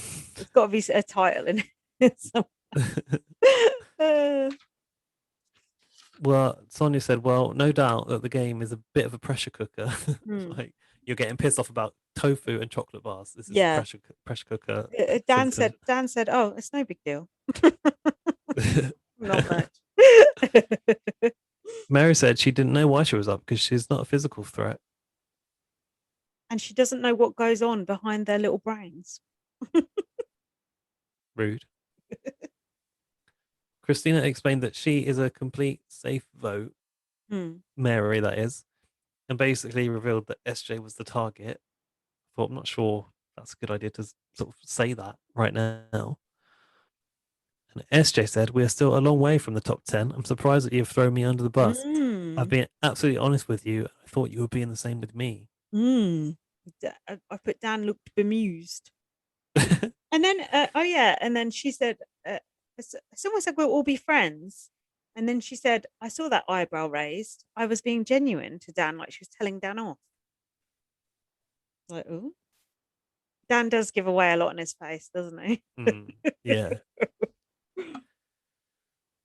Sonia had asked Dan if he thought the plan would work, and he said he hopes so. Yeah, that's when he said they'd all be friends, I think. Dan thinking he's going to be friends with any of these people I know. outside is quite laughable. I thought, has Melissa had a makeover? Because she had a high ponytail. She actually looked quite stylish for Melissa anyway. Yeah, I noticed that as well, actually. I remember thinking, oh, she looks good. Yeah. Perhaps Charlotte's had a go at her. Yeah, maybe. So that was it. I think that SJ got 8 votes. And when she left, she said, Yep. Do what you have to do. To who? Katie. Katie. Probably.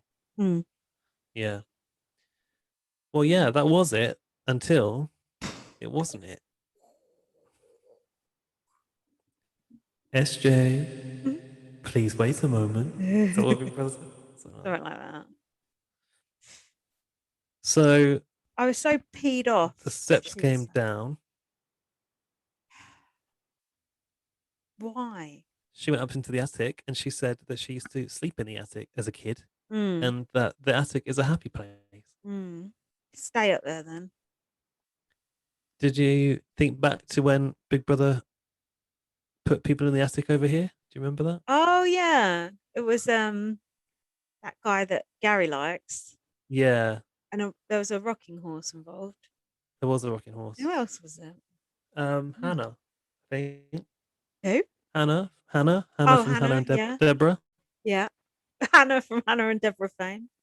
Yeah, but I think when we did it, they got to like nominate or something secretly. I don't remember that being very memorable, so it's good that you remember No, it. I just thought it looked similar, like aesthetically. Yeah, it did. But like, I don't think our attic was really an attic, but this genuinely is up Mm. above the house, which I think is quite a risk for Big Brother to try and make people go up there undetected. Yeah, because Dan thought he heard possums up there, The didn't he? possums, yeah. I think he might have put two and two together and worked it out, but not. So, I mean, SJ went into the attic, and then Big Brother surprise week continued, and he went, surprise, it's a double eviction. So then there was another eviction. So just goes to show those safe votes ain't so safe, are they? That's why you should put up 3 actual meaningful people, not these You're right. safe votes. You're so right, actually. But then also, we could have a Katie in the loft or something in the attic. True. I felt a bit bad for Mary and Sid. Oh, and then they got 5 votes each. Oh, yeah, it's a tie break. And then we were reminded actually before that in the event of a tie, it was going to be Daniel and Christina that actually had all the power. So what happened then? They had to go back to the diary room and decide again. Stupid. Oh, Dan couldn't remember their names for some reason. Christina said, I never want to win again. I noted that Tilly voted for Sid instead of Mary in the second eviction, which was a bit of a surprise because that's kind of against the alliance. I know there are a few outlier votes here and there, but that kind of makes it more interesting, anyway. Yeah. So Mary went out. Tilly was sobbing. The attic opened up again. Mary went up there in her high heels. That looks a bit dangerous. When they stopped Mary in the corridor, she like fell flat on her back. Oh God, yeah, I forgot about that. And she said, "Oh, I hope it's alcohol." Like what? And then she must have been gearing herself up for a drink when she left the house. And then that was it. There was just 2 old ladies in the attic. I don't know why it reminds me of Charlie and the Chocolate Factory, because it's not like Charlie and the Chocolate Factory, but you know, the grandparents in the bed, it makes me think of that. Oh yeah. Can we have a break, please? God, yeah, we need to get this over with. Sorry, I'm just losing energy. I do really one. I know. Go on. I do really want to talk about it. It's a lot, isn't it? But it's the worst week. After that, it will be fine. It's surprise week. It's all good. It's all good. We can handle it at BB on Blast. Don't you worry. Okay, come on, we can do this. It's the last episode of the week, apart from the one that was on today that we haven't watched yet. Come on, how long do you want this to be? Right, Big Brother basically told Mary and SJ they can hide away in his attic for the next few days, and I think he said, you can see and hear a lot from up here. And I'm thinking, how can you see anything from up there? But perhaps he's talking about that hatch that was going to be revealed later. Yeah, I was going to say they can hear, but they can't see. Guys, this is too much power. Being able to hear people's conversations and talk to people from that hatch. I like the talking to people through the hatch. That's fun, but that's too much. It's a bit far, isn't it? It's pissing I me suppose they've gone like, oh, what have they done in the past? You know, you can watch the house. How about we make it seem like they can just hear the house, but then like it's even further. Like they can literally break through the ceiling and talk to someone. So it is taking it as far as you possibly could, I suppose. It gave me strong Levita and what was her name? Kelsey vibes when they just saw everything and just come back in and just totally fuck the game. And that's what I'm worried is going to happen to Dan's game. It's not. Why do it to a character like Dan who's providing so much entertainment and is actually playing a decent game? Why do it for all these fucking bit characters like fucking Sid to have a storyline? Great. Exactly, to cause this reaction in you. You know they got a plan to save Dan if it goes wrong. You better be right. And Of course also, they have. fucking SJ and Mary getting to come back. Like, get one of them back. Don't get both of them back. Now, Katie's got so many numbers on her side. It's just, it's infuriating. So, do you believe that the wireless radio that Big Brother revealed actually tunes into the house live, or does Big Brother like choose a bit of conversation and they can tune into it, but actually it's just Big Brother's tapes? Do I really need to give you an answer to this question? It's the latter. About the attic, SJ said this is what her house looks like. Hmm. Meanwhile, in the house, they were doing an awkward toast to say, how great SJ and Mary are, and was sad to see them go. What were they toasting with? What foodstuffs were they toasting with? Actually, real booze. They had a lot of booze. Did you Oh. notice? Bottles of beer and like big old glasses of Oh something. my God. Yeah. SJ said to Mary, we'll have to do bucket baths, which I thought, can't wait to see that on the live feed. Oh, wait a minute. Mary said, the old bags are in the house. Like, Jesus. Mary acts like she's older than SJ. Yeah, age is just an attitude. You need to think on. Was this when it was go on. Dan said, I'm the oldest person left in the house. Yeah. And he heard possums in the roof, but it was actually the attic people. Also, just want to say it's still surprise week, which by now for me feels like it's going on forever. Oh my God. Yeah, Katie didn't hear those possums. He was asking Katie that. Oh. It's funny seeing Dan and Katie interact just like outside of gameplay. Yeah. Big Brother reminds Sid that Daniel's maneuver put him at risk. Oh, thanks, Big Brother decided to do that. Yeah. That pissed me off. Sid said that he's basically going to lead the charge against Daniel now and flip it on him. Lead a charge against the Tim Tam. Unless he had help from production and attic people. The borer was in the loft. Mary said she woke up from a dream that Jess didn't vote for her to stay, which becomes relevant later. But I was like, that's kind of weird. Anyway, weird to include. Charlotte got her VT, which made me think Charlotte's time was coming to an end, which would have pleased me, to be honest with you. That's what I thought too. Charlotte said in her VT, I have great style. And I've put, really?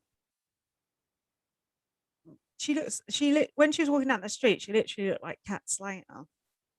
There's not anyone's indication of great style. Big Brother asked her what her strengths are in the diary room, and she said they are celebrities and fashion. Like, that's not strengths. You can't have, they can't be strengths. Like, maybe your physical game or your social game. Like, celebrities and fashion, they're not strengths in the Big Brother house, are they? It's like when Brayden said education. Was it education? Was it education? I don't know. Well, it was fashion as well. Maybe that was fashion as well. Maybe that's a thing. We don't know about it because we're too old. Oh, I have to look back through my notes. Dan said, I never will do that. Oh, yeah, I was thinking, what? Dan said, SJ will wake up. No, I got it. It was good television. That's what it was. Well done. Dan said what? Dan said, SJ will wake up and think, it's good that's over with. Yeah, thank goodness that's over. Yeah. That's hilarious. Then they flashed to SJ and Mary in the attic having a pretty nice breakfast. Yeah, what was that they were eating? It looked awful. To you, maybe. No, it was Jack said it looked horrible as well. It was a brunch with avocado on it, an egg, toast, probably some salmon. I'm not sure. It looked delicious. It looked gross.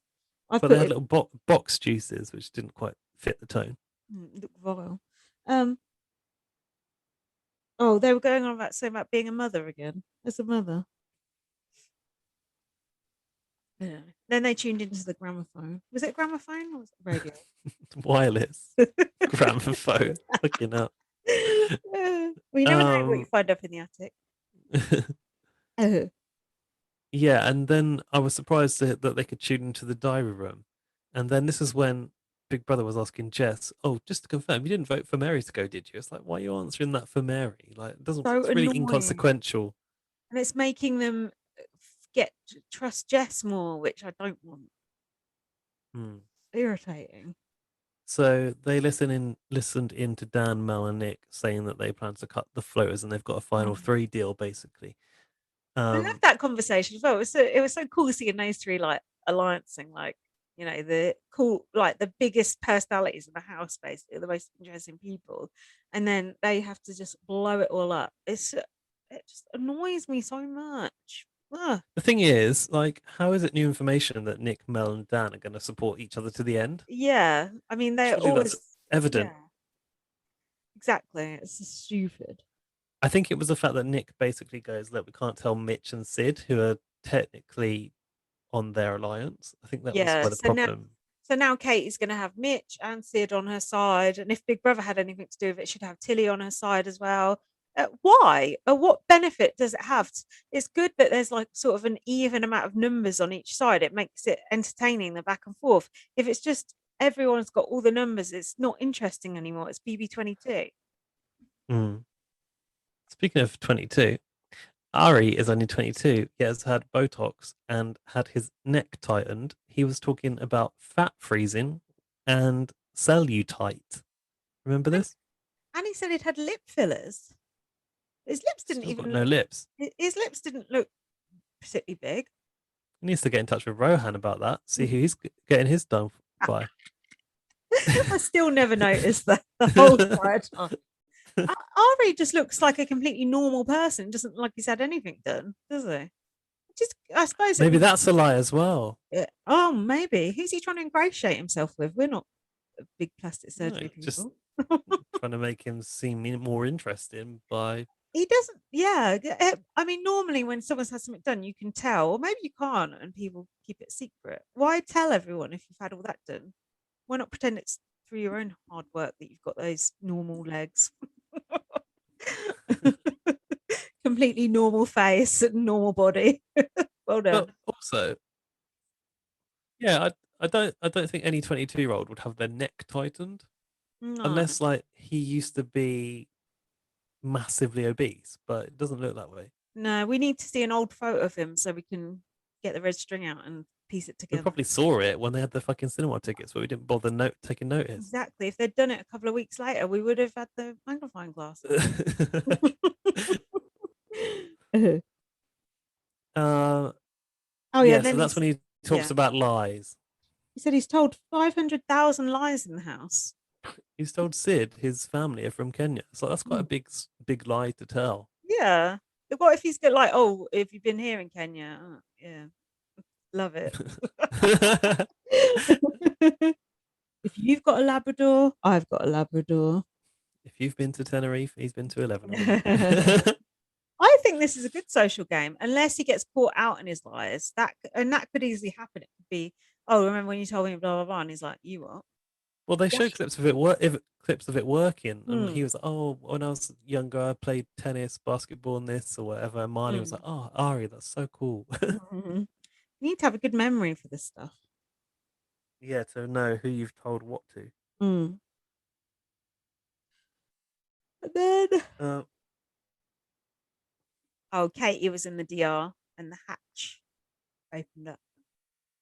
Like bits of debris were falling out of the ceiling, and even like little bits of crap on the chair. I was like, someone's going to see that. But I guess Big Brother went in with a dustpan and brush. That must be the hatch. There must have been someone up in the attic dropping those balls on Marley and whoever else before then. Yeah, you're right. Like it's annoying because I do like the twist, but it's just got the wrong people. If it was people I liked, I'd be enjoying it more. What if it was like Nick and Mel talking to Danny? You'd be happy. Yeah. I'm purely results orientated here.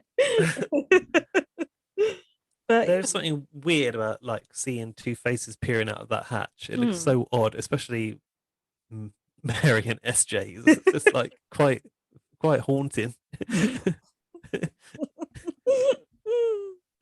Then they said you weren't expecting us old bags to be back. God. They said to Kate, "We love you," and then they told her about the whole conversation about the final three plan.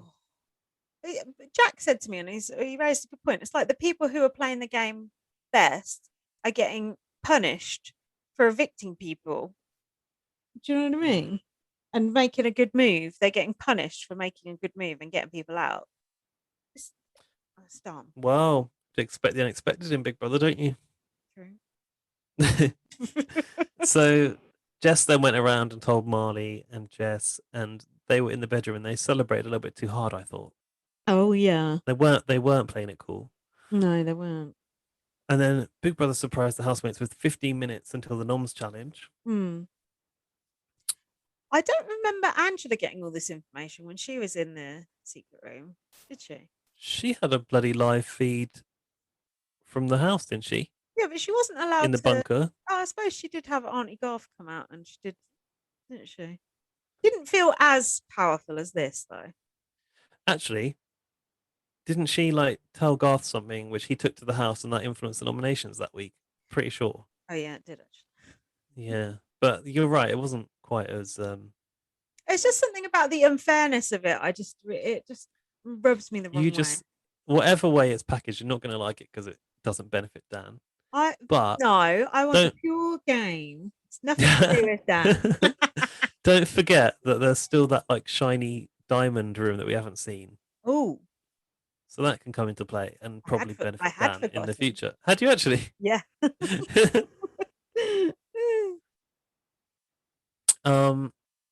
What was this challenge in the balloons, basement? popping the balloons. Yeah, with the bar that you had to hold and the nail on it that was going to. I quite like this one, even though you couldn't really tell what was happening in a way. It was, I don't know, the dramatics were good. Oh, it's funny how you've enjoyed. Did you hear that? No, I just saw you look. Some music coming from outside someone's car. It's funny how you're actually enjoying these comps, even though you complained about them being a bit too physical the other day. But actually, you're enjoying most of them now. I think it's because I'm invested in the result. I'll see how much I'll enjoy them when people I like are all gone. But some of the comps have been good. I will say. So it was calibrated. We like it when it's calibrated to the people's heights, and it was apparently the bar was 15% of their body weight. Charlotte is terrible in these competitions, isn't she? Instantly falls out. Dan, I noticed, was using one arm, which I thought might be a good tactic because potentially you're not tiring both arms at the same time. I'm not sure. But you're holding double the weight on one arm, so. But Tilly was helping out Sid, saying, "Oh, do it this way," and he was like, "Oh, thanks, Tilly." Oh yeah, she said, "Stand on your tippy toes," and it really worked for him. I don't know why she's helping him though. This actually went on for quite a long time, didn't it? Nick popped his balloon at half an hour, and then it got to an hour, and Dan was making some again strange noises. Oh yeah. And then he said, "Sorry for being dramatic." No need to apologize. We enjoy it. And then he goes, "Oh, if you're gonna go, you might as well go out with a big bang." And then yeah. he like pulled his bar forward and let it go. And I thought, "Oh, fucking little shit! Just trying to. That's just distraction technique, isn't it? Like trying to put people off." Yeah, good. Yeah, some people look like they were really struggling, and then other people look like they were just chilling. What do you think? Yeah, you're right.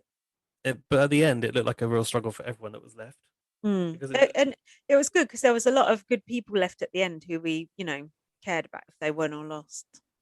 Katie, Melissa, Tilly, and Sid were the last people in play. And then it came to 2 hours and a half. Gone. What did Big Brother do? Big Brother said, "Don't let that nail be the final one in your coffin," which is quite nice. 2 hours, 30 minutes is pretty good. Yeah, but it went on for even longer, didn't it? And then they started to sort of like talk about deals, and then it was Sid that was like, "Mel, have I got your word?" And then Mel was like, not listening. He was like, "Mel," and then she was like, "I think Katie will win. So if you think you're safe with her, like, do whatever you want." Did she really think that, or was she doing a double bluff there? I couldn't tell.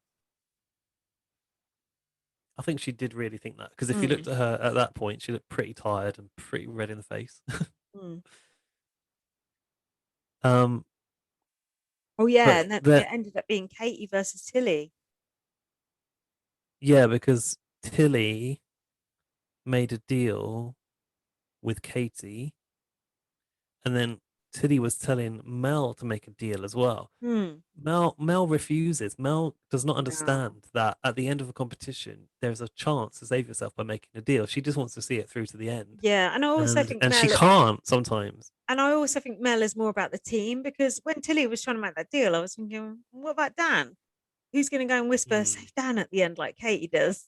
yeah, Mel is more more of a team player, I think. So when Tilly was yeah. like going, I'd make a deal, I was like, no, save Dan. But But I then think Tilly it's said, something. go on, Yeah, she wanted to hang on for 3 hours. yeah. So she kind of like backtracked on that, didn't she? And was like, Mm, it was clear that Katie didn't have it in her to keep going that mm. long. Did Tilly So know for that, or Tilly, it was pride. was she, or was that part of a strategy, or was she kind of just she was? You think? I think she knew what she was doing. I think Yeah. she secured her safety first as a Mm, sort of insurance technique because she could say she dropped regardless. yeah. But then she found a little bit of fuel in the Mm, tank at the end and was like, actually, let's yeah. see it through to 3 hours for fun kind of thing. And then Kate is a bit like, oh shit. Yeah. um. And then at the end when Tilly won, Katie goes, "Oh no, Jess or Marley to her. Stop it! Yeah. Stop doing it! It's driving me mad." It should be no, you're safe, and that's it. And also, you shouldn't even be safe because you lost. So fuck off. It's annoying. I wasn't sure if Dan had chosen the right words when he said to Tilly, stop underestimating yourself, you dickhead. That's hilarious. Oh no! And then SJ and Mary were listening in when Tilly did her nomination. I don't agree with Okay, that. was that bad? Well, I don't know. It's not I can't good, is remember it? who the nominations were. The She nominations said, were I'd like to vote for Jess because she's a physical threat and she's on the other side. yeah. And Carlos because he makes promises to both sides based on who's winning. And she was talking about Mitch or Charlotte, and then she Mm. did eeny, meeny, miny, mo. Mm. And she goes, oh, it chose Charlotte. It. It's a separate entity. Yeah. So it's who? Charlotte, Carlos, and Yes. Jess. I was praying for Jess to go. Praying. Um. I She had an also emotional moment in the dining where she was like hunched over the chair crying. so entitled. And I hate her wonky undercut. Gaz, if you did my undercut like that, I would kill you. See how wonky it is? Awful. This is how you do a good undercut. That It's a very good undercut. straight, not a fucking wonky. Um, Dan wants Jess out. Dan is planting seeds here and there. And then he said, see ya, wouldn't want to be ya. Another one of his things that didn't Mm. work. Did I just say that? Yes, Dan, you really are that embarrassing. Did you look at that article I sent you about Dan? No, because I was worried about spoilers. I told you there were no spoilers in it. What I did it made say? sure.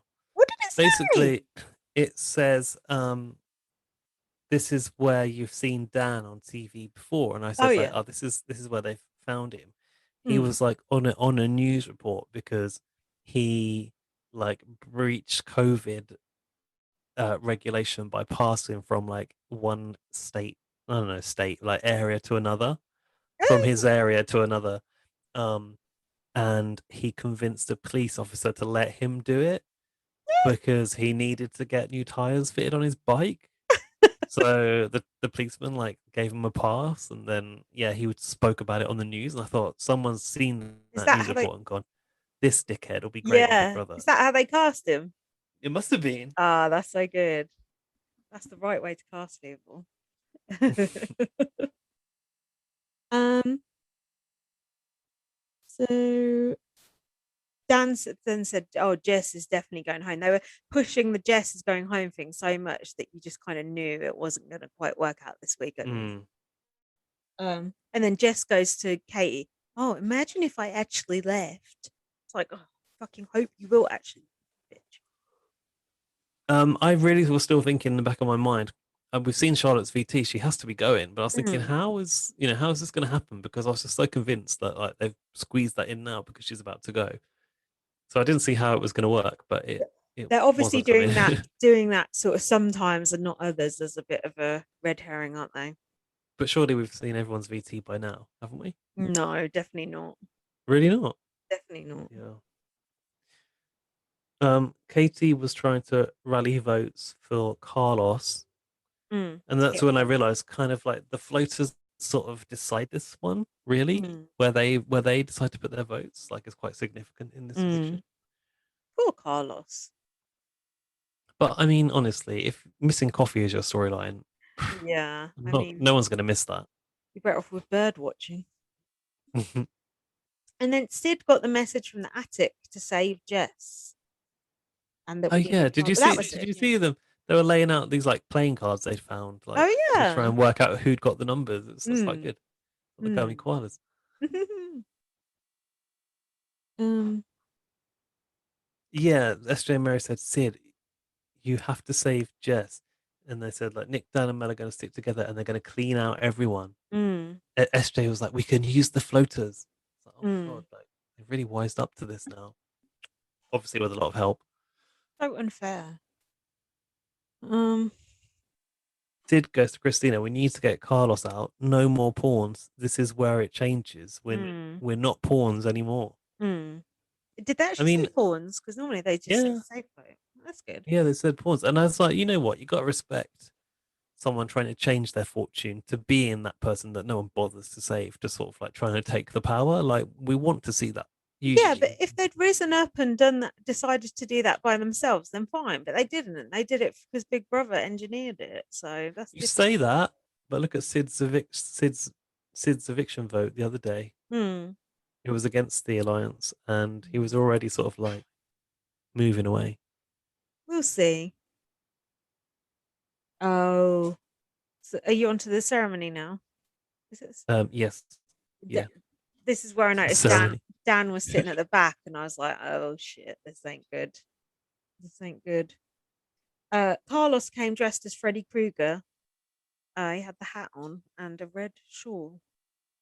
And ripped up jeans. Not good. A lot of people were in pink, including Sonia and a couple of housemates. I noticed. Hmm.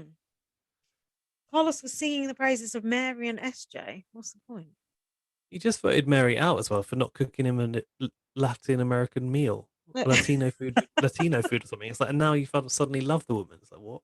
And also, Mary and SJ are scheming to get Carlos out from the attic, so it was a bit mistimed his love for them there. Sorry if you can hear something in the background. Jack's doing the washing up. Can you hear it? um, I did hear something just there, a little Oh, clatter. Yeah, sorry. that's all right. Gonna be doing it quietly now, like a little mouse. What else? Sonia said, Tilly, did you put any safe votes up today? And Mm, Tilly said that she thought that Charlotte was completely safe. mm. Jess said that she's given up her footy and she should be in pre-season now. That's why she should stay in the house. What Gaz, about I've given up seeing my nan before she dies? uh, Gaz, the way she said that, oh, I've sacrificed my footy, and then she says, oh, but I don't want anyone to feel guilty about it. Oh, why the fuck would anyone feel guilty about that? That's your problem, not anyone else's. Just everything about that woman just sets my teeth on edge. Annoying as hell. Did that not bother you? I mean, I don't think it's the more relevant storyline that she's got when her nan's supposedly dying of cancer on the outside. Mm, I think there's like bigger issues she could have yeah. mentioned, but also for her, if she were to go out, surely she might still get to see her nan alive, or at least talk Mm. to her nan. Oh, So she's not there is forgotten that. about that. That storyline's done and dusted. On to something else to try and make you feel sorry The for her now. footy. Oh. Carlos said the house is divided between two groups and that he's in the middle. And he said he was playing the game with his heart and he didn't take any position. He was floating. Mm. Yeah, which That's ultimately will be interesting to the end of you. That's interesting to see someone actually admit that they're a floater. That very, very rarely happens. Hmm. Mhm.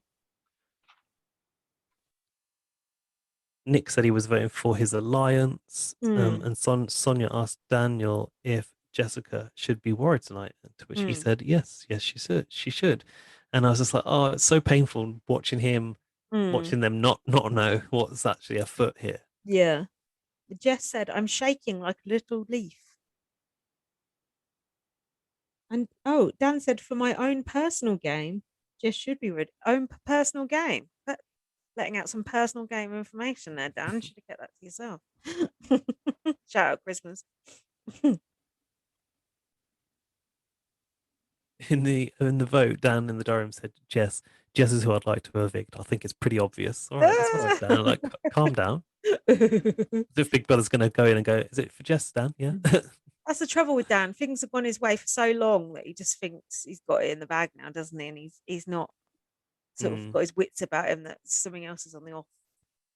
Mel said that Jess would say anything to anyone to stay in the game. Yeah, wouldn't anyone? Got anything else before the voting numbers? No. So Charlotte got one Charlotte, vote. yeah, Jess had got 4, and Carlos had got 7. I guess Carlos must have been pretty confused Yeah, I to was hear like, this result as well. no. And then Marley was laughing, Katie was laughing, Dan's, you just saw his face like, oh shit. Like, not He good, was not good. so blindsided they had to go and drink a large wine glass full of milk. It looked like milk. Ah, yeah, I noticed that as well. Maybe because I got no coffee. Tilly I looked kept shocked. Tilly looked shocked as well. at the end of this episode. So I don't know about you. Do you watch the next time on Big Brother sections? No, of Or course not. me neither. So I was panicking. I kept like trying to stop it, and this episode just kept going and Oh going no. after the eviction. It's like, what's going on here? Dan's like, just chill for a minute, and I'm like, no. What happened? Did you see something you shouldn't? No, but do you remember they after the eviction you think, oh, that's done now, like Yeah. playing the car, it's the end of the episode. And then they decided to show us this countdown at Oh 5 a.m. yeah, you're right. I completely forgot about that. Yeah. And it was like a birthday party type. It was like a party and there's the cake in the garden which SJ and Mary came out of. So really, were they away for like a night? Why did they choose to do that at 5 a.m. in the morning? No idea, because it's surprise week. It kind of reminded me of when I used to go out with James, and sometimes he'd be like working on New Year's Eve. So in the morning at like 8 o'clock, I'd get up and we'd like have drinks and everything and sort of have our New Year's Eve like in the morning. When you get up at that time of the morning and do that, you do not want to do it. But you do kind of get into it, but it's just like, this is wrong. It's the wrong Yeah, time of day to be doing this. It yeah. don't work. Yeah, it's like here's a party for you to enjoy, but you're going to be too tired to enjoy it. And also, there's 2 people you didn't want back in the house coming out of a fucking cake. Happy birthday! Oh no, happy Yeah, surprising.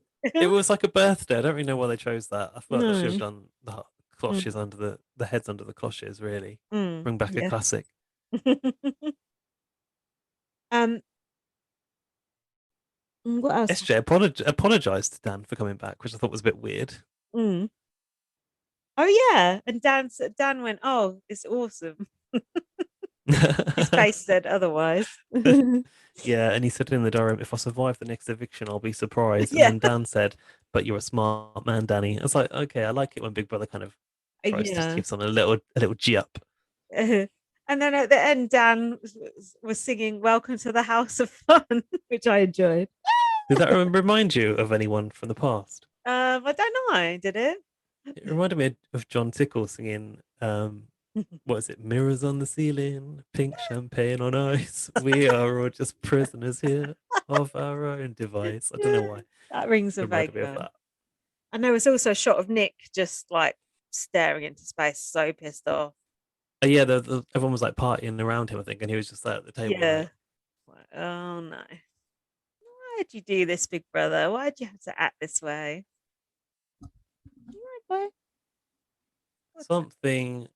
something will happen to tip the balance back, I think.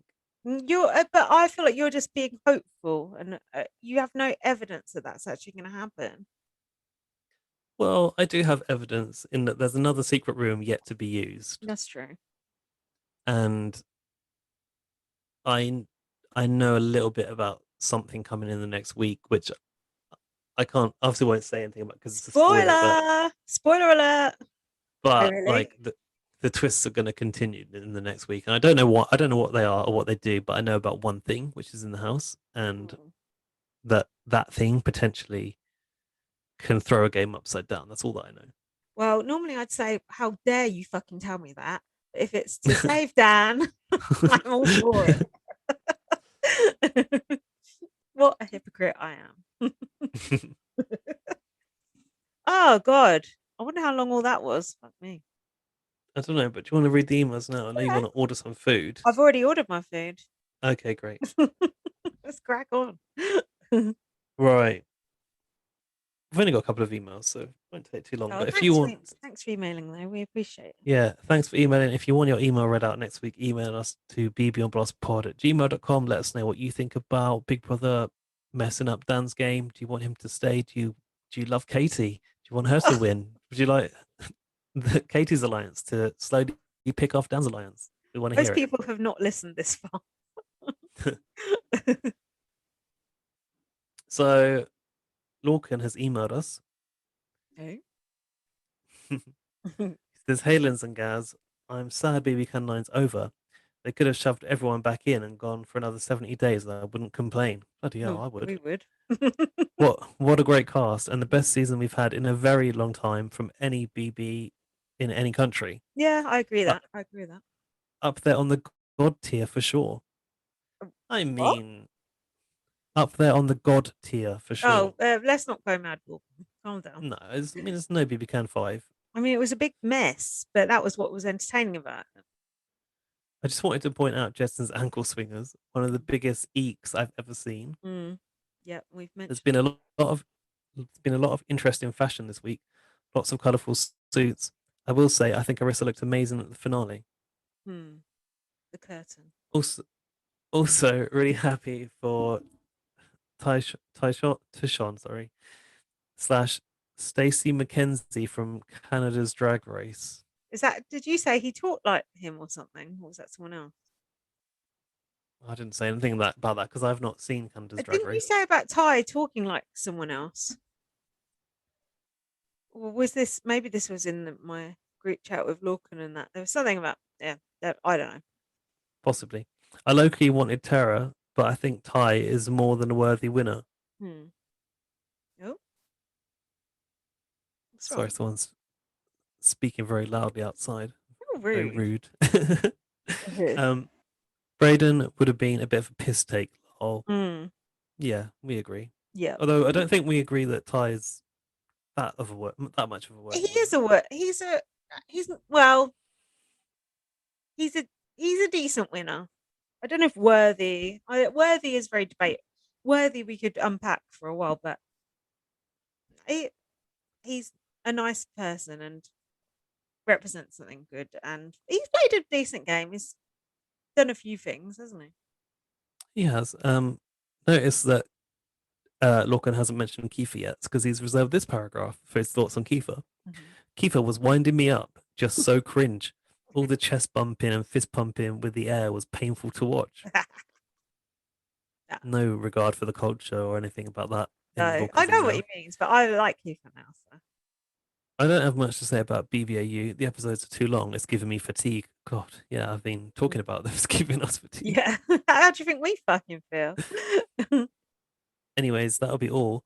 Thanks for another great season of BB Pods, and also hope Kaz had a great birthday. Oh, thanks, Lorcan. That's very nice. Much love, Lorcan.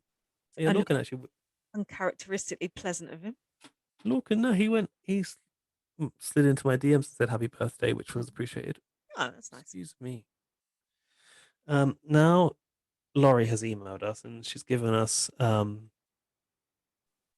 moment we've all been waiting for since we started this endeavor with Judy Girl Pod. And I know you're really into it, Lindsay. You can't wait. It's the BBCAN9 draft that we've been in. I'm curious to see who won. The final results. Well, you should be because is it me? It's you. So much it better. was you, which means that BB on Blast is the winning production, and you're the goat, the greatest of all time. Ty is a worthy winner after all. So Ty won it for you. I would Oh. say, yeah, Zach was. I always call him Jack, but I'm saying Zach was put out at the final hurdle because Tara and Kiefer were in his draft. Hmm. Who You was were the other already person out, in the weren't you? final? No, I had. Oh yeah, I was already out. Sorry, yeah. Um, James had Braden, so yeah, you won your first ever draft, and now you should retire from the world of Big Brother drafts, I, knowing that I, you'll be a winner forever. I just have. Good. Never again. Thanks, Laurie. Did she send any um, thoughts on Canada, or is that it? no, she did. She said, Oh, good. feedback to follow. It's 7 a.m. here, and Mama needs a coffee. Oh, Mama, like Carlos. Mama tea. Mhm. Um, House on blast! Exclamation mark! Exclamation mark! Exclamation mark! Love heart emoji feedback. BBCAN knows how to do a 2 hour finale. Thankfully, when I watch it, it's not 2 hours because the adverts are cut out. Yeah, an hour and a half. Thank you. I'm glad they included the 12-minute intro recap and the comps look fantastic as always. The only complaint I had was not giving the final two enough time. Hmm. Considering this was an edited finale, the 1 minute time limit to recount an entire season wasn't fair to either of them. Yeah, I did. I didn't like the way they were cut off.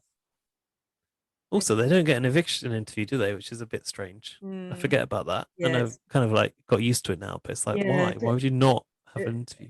Jack always says that when we watch the US ones. He's just like, it's so weird. Like all that time you've invested in them, and it's like they're just gone. That's it. Yeah. Hold at the key. Bye. Also, Marsha, what the fuck? Oh, sorry. Must mean where the fuck? Where the fuck is Marsha? Did she catch COVID? I said that on Twitter. Best best TV moment, Latoya, hands down. Latoya all day. That shade Oh, was everything. Braden's oh, reaction was all of us. That's the shade on the relationship that no one wanted to see. yeah. I wasn't that fussed on that personally, but I I saw don't think you Twitter. even noticed it, did you? No, I saw Twitter was up in arms about it. I just thought, oh, Latoya's not interested anymore. The representation segment was so good as well. Arista and the entire production team should feel so proud. Hmm. Love heart emoji. This season was amazeballs. Haven't heard that for a while. Me neither. Amazeballs. B- BBAU, we've been blessed with too much content. Gluttony has never felt so good. The Australian version is so different, and I love it just as much. Although they did Carlos extra dirty this week, I'd be Mm, fuming. mm. Tata for now, loyalist and Laurie love heart emoji. P.S. Happy Mother's Day to all the mums out there. Oh, that's nice. It's not Mother's Day over here though. No, it's not, but I think in Australia it was. So Ah, you've missed it, Laurie. I think it's like March over here. As a mother, yeah, definitely, it's definitely been and gone. happy Mother's Day, Tara. Oh, I guess. Brings us to the end of this Oh, is podcast. that it? Is that all the emails we got? Mm, Fuck me. yeah, Shiner's been a flash in the pan. Come on, guys and girls, send us more, and everyone in between, send us more. We've broken. Oh, at least the one I next haven't week even. we can ruminate in BB Australia, and we don't have to rush. Yeah, Not that I feel like we we've got. rushed. Just got very tired. It's just very long. Hmm. And also we're not having a drink, so Yeah. it's that bit harder. But if we had had a drink, I probably would have lost it a long time Oh ago. God, we would have been asleep by now. Hopefully, it wasn't We're too gonna stale. We did our best. we're gonna have another 4 episodes to talk about this time next week, I think. Oh, well, that's okay. At least we haven't got another three of BB Can as well. Oh yeah, that's true. And I think we can might be able to see each other as of next week. It's either next week or the week after. Good point. I forgot about that date was coming around. I know. I feel like you don't want to see me anymore. Like you're over it. Dreams No, are it's not yet. Well, I am. I'm over everything, but over. Great. it's not. It's not next week. It's the week after. It's from the Okay. Monday, 17th. Okay. Well, I know we have to abide by the rules very, very strictly. So Yeah. my friend came Well, down. you've had your part one of your jab. You hadn't had that last time we did a pod, have you? Oh my God. I was so sick for like 2 days, but it's still good to do. Because I had fucking AstraZeneca, the one that they're not even giving to people under 40 now. Oh, the blood clot one. Yeah, great. Lucky me. Woo woo. It doesn't matter if I die, I'm over 40. Thanks a lot.